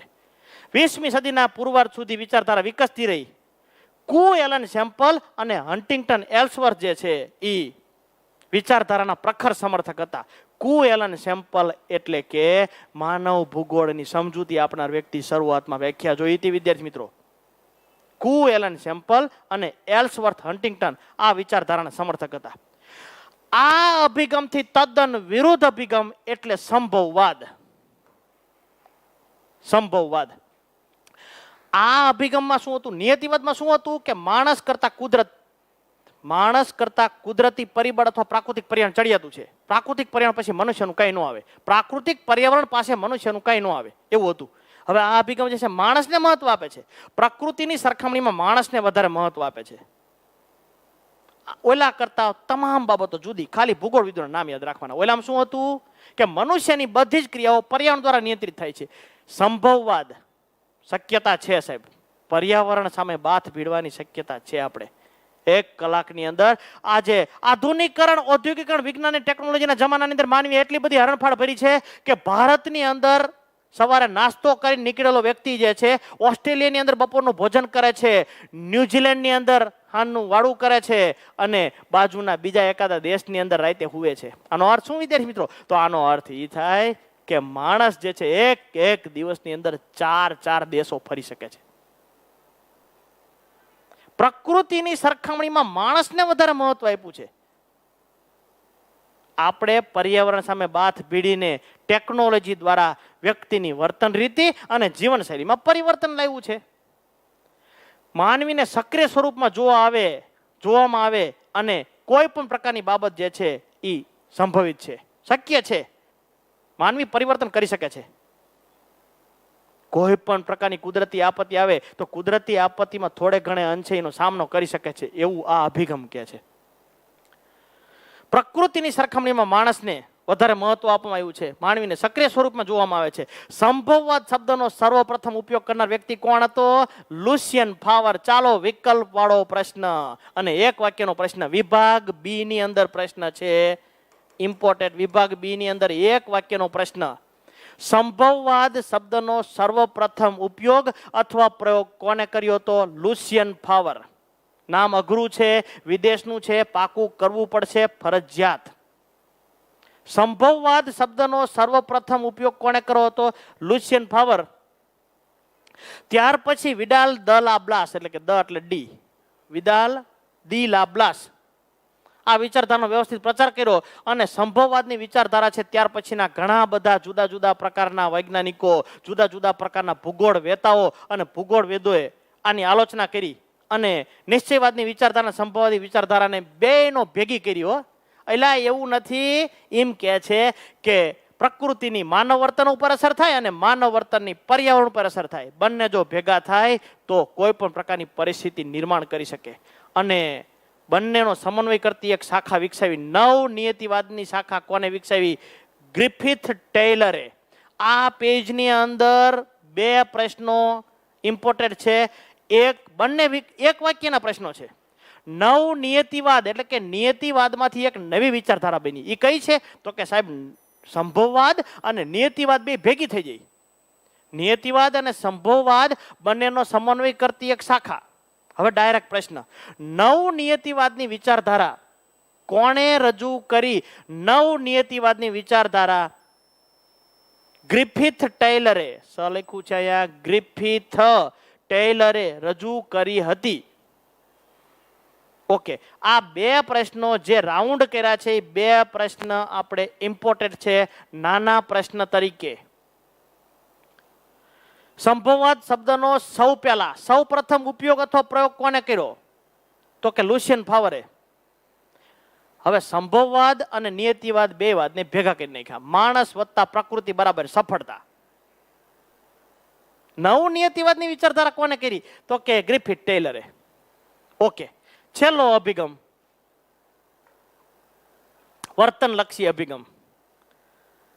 વ્યક્તિનું વર્તન જુદા જુદા પ્રકારના પરિસ્થિતિ અંદર વ્યક્તિનું વર્તન પણ જુદું જુદું હોય છે. કોઈ પણ પ્રદેશની અંદર ઉત્પન્ન થતું સાંસ્કૃતિક પર્યાવરણ જે તે વ્યક્તિની વ્યક્તિ ગુણો, માન્યતાઓ, સીધી વાત છે. વ્યક્તિના વિચારો, લાગણીઓ, આવેગો, મનોવરણો, માન્યતાઓ, ઈચ્છાઓ, આકાંક્ષાઓ, ટેવો, આ બધું જે છે એ પર્યાવરણ અનુસાર એનું વર્તન હોય. કોઈ પણ પ્રકારની બાબત. ન્યૂ ગિનિયાની બે આદિવાસી પ્રજા એક જ વિસ્તારમાં રહેતી હતી. કઈ? એરાપેરા અને મુંડુ ગુમોરા. એરાપેરા અને મુંડુ ગુમોરા.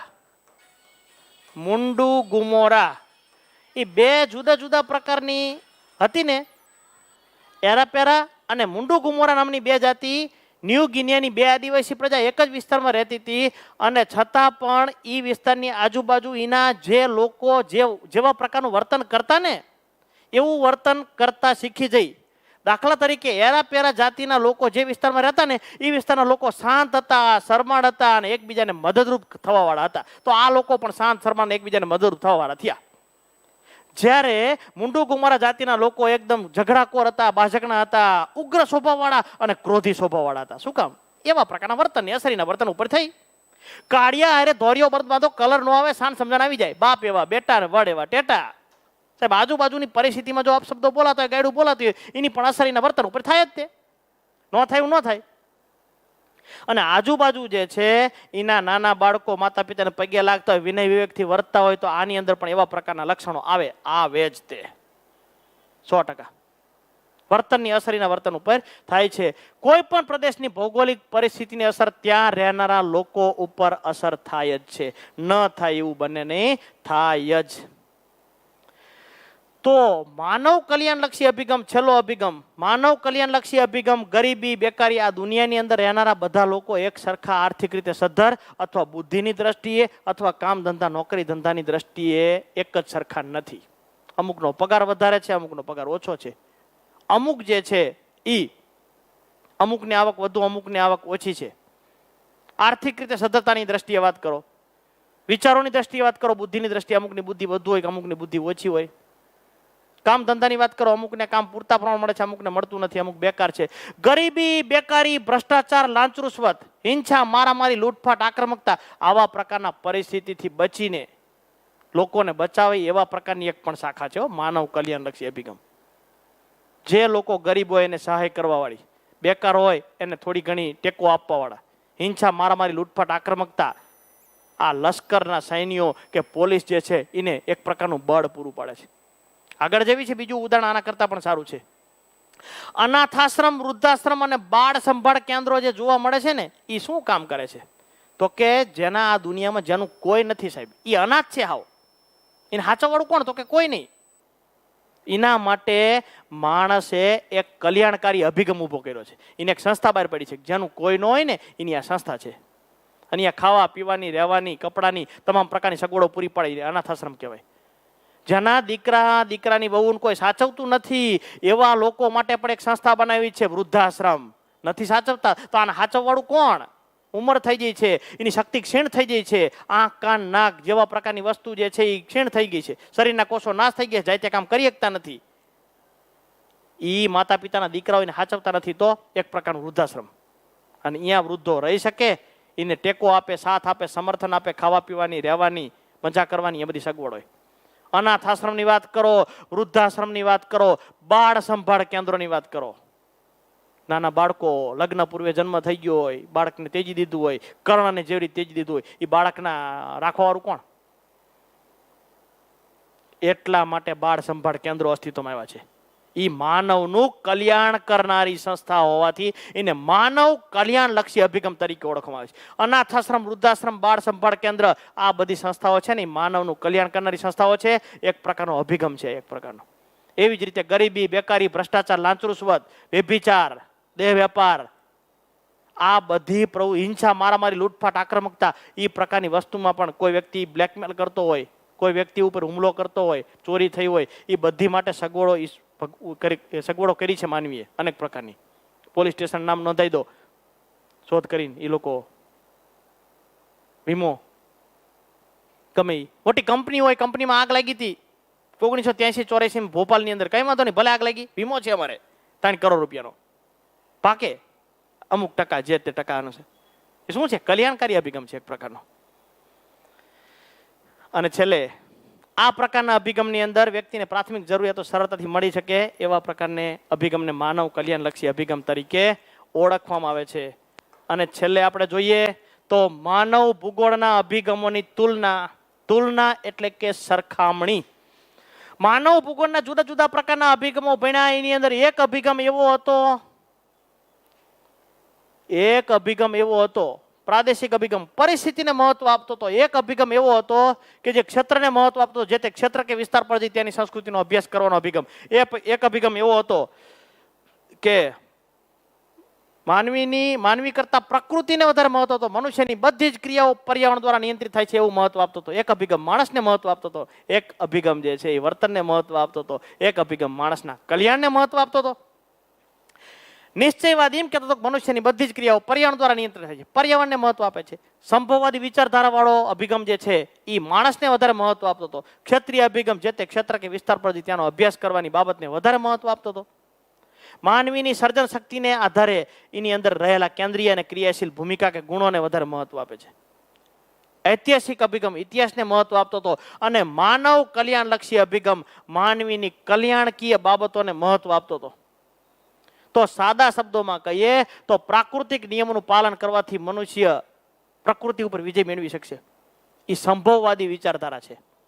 માનવ કલ્યાણલક્ષી અભિગમની અંદર હિંસા, મારામારી, લૂંટફાટ, આક્રમકતા હોય, ગરીબી, બેકારી, ભ્રષ્ટાચાર, લાંચરુશ્વત હોય, અનાથાશ્રમ, વૃદ્ધાશ્રમ અને બાળ સંભાળ કેન્દ્ર જેવી પ્રવૃત્તિઓ દ્વારા માનવીનું સિદ્ધ કરી શકાય આ બધી બાબતો. અને છેલ્લો અભિગમ હતો એ વાર્તનિક અભિગમ. જુદા જુદા પ્રકારની વર્તનને ધ્યાનમાં રાખીને પણ અભ્યાસ કરી શકાય છે. તો આ બધા પ્રકારની બાબતની અંદર કેન્દ્ર સ્થાને તો માણસ જ છે. માનવી કેન્દ્ર સ્થાને હોવાથી આને માનવ ભૂગોળની શાખા તરીકે ઓળખવામાં આવે છે. આ તમામ પ્રકારના અભિગમની દ્રષ્ટિએ વાત કરો કે તમામ પ્રકારની બાબતની દ્રષ્ટિએ વાત કરો તો એની અંદર કેન્દ્ર સ્થાને તો માણસ જ છે. લખ્યું છે છેલ્લે માનવ ભૂગોળના અભ્યાસના કોઈ પણ અભિગમોની વાત કરો તો એમાં કેન્દ્ર સ્થાને તો માણસ જ છે.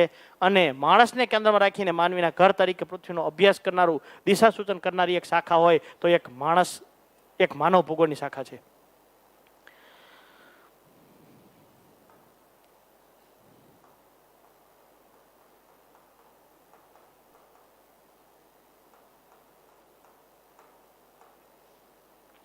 પહેલેથી વિદ્યાર્થી મિત્રો એકવાર જોઈ લેવી આપણે છેલ્લી 5 મિનિટની અંદર કે બોર્ડની પરીક્ષામાં કેવા કેવા પ્રકારના પ્રશ્નો પૂછાય છે. પહેલા પેજની અંદરથી 2 પ્રશ્ન આપણે તૈયાર કરવાના છે.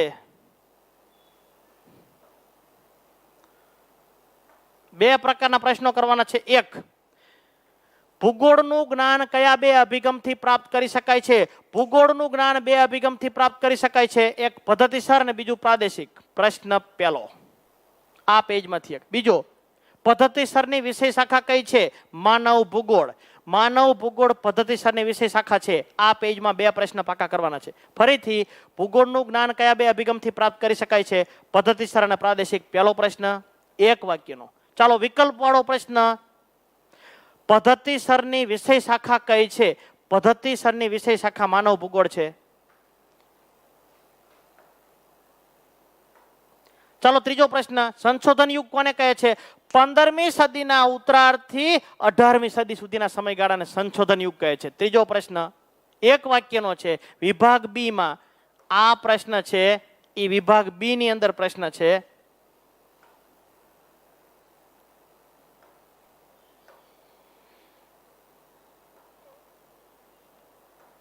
ચાલો વિભાગ બી ની અંદર પ્રશ્ન છે. આ પ્રશ્ન છે એ વિભાગ બી ની અંદરનો પ્રશ્ન છે. સંશોધન યુગ કોને કહે છે? 15મી સદીના ઉત્તરાર્ધથી 18મી સદી સુધીના સમયગાળાને સંશોધન યુગ કહે છે. ચોથો પ્રશ્ન, જીઓગ્રાફી જર્નાલિસ્ટ પુસ્તકના લેખક કોણ હતા? બર્નાર્ડ વેરેનિયસ. બર્નાર્ડ વેરેનિયસે કયું પુસ્તક લખ્યું? Geography journalist. જીઓગ્રાફી જર્નાલિસ્ટ પુસ્તકની અંદર બર્નાર્ડ વેરેનિયસે ભૂગોળના કયા 2 વિભાગો દર્શાવ્યા છે? સામાન્ય ભૂગોળ અને વિશિષ્ટ ભૂગોળ. ચોથો પ્રશ્ન. પાંચમો પ્રશ્ન, માનવ ભૂગોળમાં કેન્દ્ર સ્થાને કોણ છે? રાઉન્ડ કર્યો છે. માનવ ભૂગોળમાં કેન્દ્ર સ્થાને માણસ છે. બર્નાર્ડ વેરેનિયસે ભૂગોળના વિષય વસ્તુને કયા 3 વિભાગોમાં વર્ગીકૃત કર્યું છે? બર્નાર્ડ વેરેનિયસે ભૂગોળના વિષયને 3 વિભાગોમાં વર્ગીકૃત કર્યું છે. એક આકાશ, બીજું જમીન ને ત્રીજું માણસ. ખગોળ વિષયક લાક્ષણિકતા, સ્થળીય લાક્ષણિકતા અને ત્રીજું માણસની એટલે કે માનવીય લાક્ષણિકતા. ત્યાર પછીનો આમાં એકય નહીં. આમાં એક, જીન બ્રુન્સે આપેલી માનવ ભૂગોળની વ્યાખ્યા આપો. માનવ ભૂગોળ એવા બધા જ તત્વોનો અભ્યાસ કરે છે જે માનવીની ક્રિયા પ્રતિક્રિયા દ્વારા પ્રભાવિત થાય છે. માનવ ભૂગોળ એવા બધા જ તત્વોનો અભ્યાસ કરે છે જે માનવીની ક્રિયા પ્રતિક્રિયા દ્વારા પ્રભાવિત થાય છે. એક પ્રશ્ન. ચાલો ત્યાર પછી આમાંથી ટોટલ 2 પ્રશ્ન કરવાના છે. એક, કુ એલન સેમ્પલ આપેલી માનવ ભૂગોળની વ્યાખ્યા. કુમારી એલન ચર્ચિલ સેમ્પલ. સી એટલે ચર્ચિલ. કુમારી એલન ચર્ચિલ સેમ્પલ. માનવ ભૂગોળ અસ્થિર પૃથ્વી અને ક્રિયાશીલ માનવી વચ્ચેના પરિવર્તનશીલ સંબંધોનું અધ્યયન છે. 1 વાક્યનો પ્રશ્ન છે. ત્યાર પછી ઇતિહાસ ઉપર ભૂમિના પ્રભાવને કોને મહત્વ આપ્યું? વિકલ્પ વાળો પ્રશ્ન છે. ઇતિહાસ ઉપર ભૂમિના પ્રભાવને કોને મહત્વ આપ્યું? એરિસ્ટોટલ, બક્કલ, હમ્બોલ્ટ અને રીટર. ચાલો ત્યાર પછીનો પ્રશ્ન, ફ્રિન્ચ અને ટ્રેવાથાએ માનવ ભૂગોળના વિષય વસ્તુને કેટલા વિભાગોમાં દર્શાવ્યા છે? 2 વિભાગો. એક પ્રાકૃતિક પર્યાવરણ અને બીજું સાંસ્કૃતિક પર્યાવરણ. ત્યાર પછી આઈએમપી પ્રશ્ન વિભાગ સી માં પ્રશ્ન છે. 2 ગુણનો વિભાગ સી માં 2 ગુણનો પ્રશ્ન છે. પ્રાકૃતિક પર્યાવરણ અને સાંસ્કૃતિક પર્યાવરણ. પ્રાકૃતિક પર્યાવરણમાં કઈ કઈ બાબતોનો સમાવેશ થાય છે? ત્યાર પછીનો પ્રશ્ન, સાંસ્કૃતિક પર્યાવરણમાં કઈ કઈ બાબતોનો સમાવેશ થાય છે? ચાલો 3 માર્કનો પ્રશ્ન, 3 ગુણનો. માનવ ભૂગોળના કાર્યો જણાવો. 3 ગુણનો પ્રશ્ન. ઉપર લખ્યું છે માનવ ભૂગોળના કાર્યો.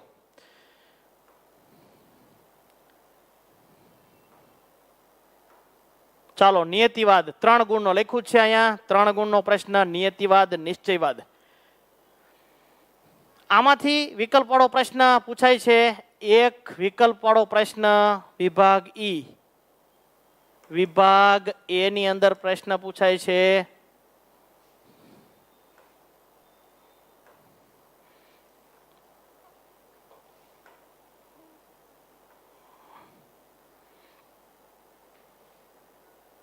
વિભાગ એ ની અંદર પ્રશ્ન પૂછાય છે. મનુષ્યની બધી જ ક્રિયાઓ પર્યાવરણ દ્વારા નિયંત્રિત થાય છે. કયો વાદ? નિશ્ચયવાદ અથવા નિયતિવાદ. ઓકે, ચાલો આમાં 2 પ્રશ્નો. છેલ્લે આમાં બે પ્રશ્નો. એક, સંભવવાદ શબ્દનો સર્વપ્રથમ ઉપયોગ કોને કર્યો? બે ઇમ્પોર્ટન્ટ છે, રાઉન્ડ કર્યા છે, બંને ઇમ્પોર્ટન્ટ છે બોર્ડની પરીક્ષા માટે. સંભવવાદ શબ્દનો સર્વપ્રથમ ઉપયોગ કોને કર્યો? લુસિયન ફાવર. અને સંભવવાદ અને નીતિવાદને ભેગા કરી નાખ્યા બેને, એવી એક શાખા બહાર પડી, નવ નિયતિવાદ. નિયતિવાદ ખરો પણ નવી નિયતિવાદ. નવ નિયતિવાદની વિચારધારા કોણે રજૂ કરી? તો ગ્રિફિથ ટેલર. ગ્રિફિથ ટેલરે કરી હતી. ચલો 3 માર્કનો પ્રશ્ન છે. છેલ્લે માનવ કલ્યાણલક્ષી અભિગમ જે છે એ 2 ગુણનો પ્રશ્ન છે. માનવ કલ્યાણલક્ષી અભિગમ જે છે એ 2 ગુણનો. છેલ્લે જે છે એ તુલના. તુલના જે છે એ 3 ગુણમાં 6 મુદ્દા લખવાના છે. જુદા જુદા પ્રકારના અભિગમો આપણે ભણ્યા. એ અભિગમોની અંદર ટોટલ 6 મુદ્દા, ગમે તે 6 મુદ્દા લખવા છે. હવે 6 અભિગમમાં બધા અભિગમ વિશે એક એક લીટી લખો ને તો પણ 6 મુદ્દા થઈ જાય. આ કંઈ તૈયાર કરવાની વાત નથી. 6 અભિગમો વારાફરતી આપણે ભણ્યા છીએ, એમાંથી એક એક લીટી લખો તો પણ પૂરું થઈ જાય. અહીં વિદ્યાર્થી મિત્રો આપણે પહેલો પાઠ આપણે પૂર્ણ કરીએ.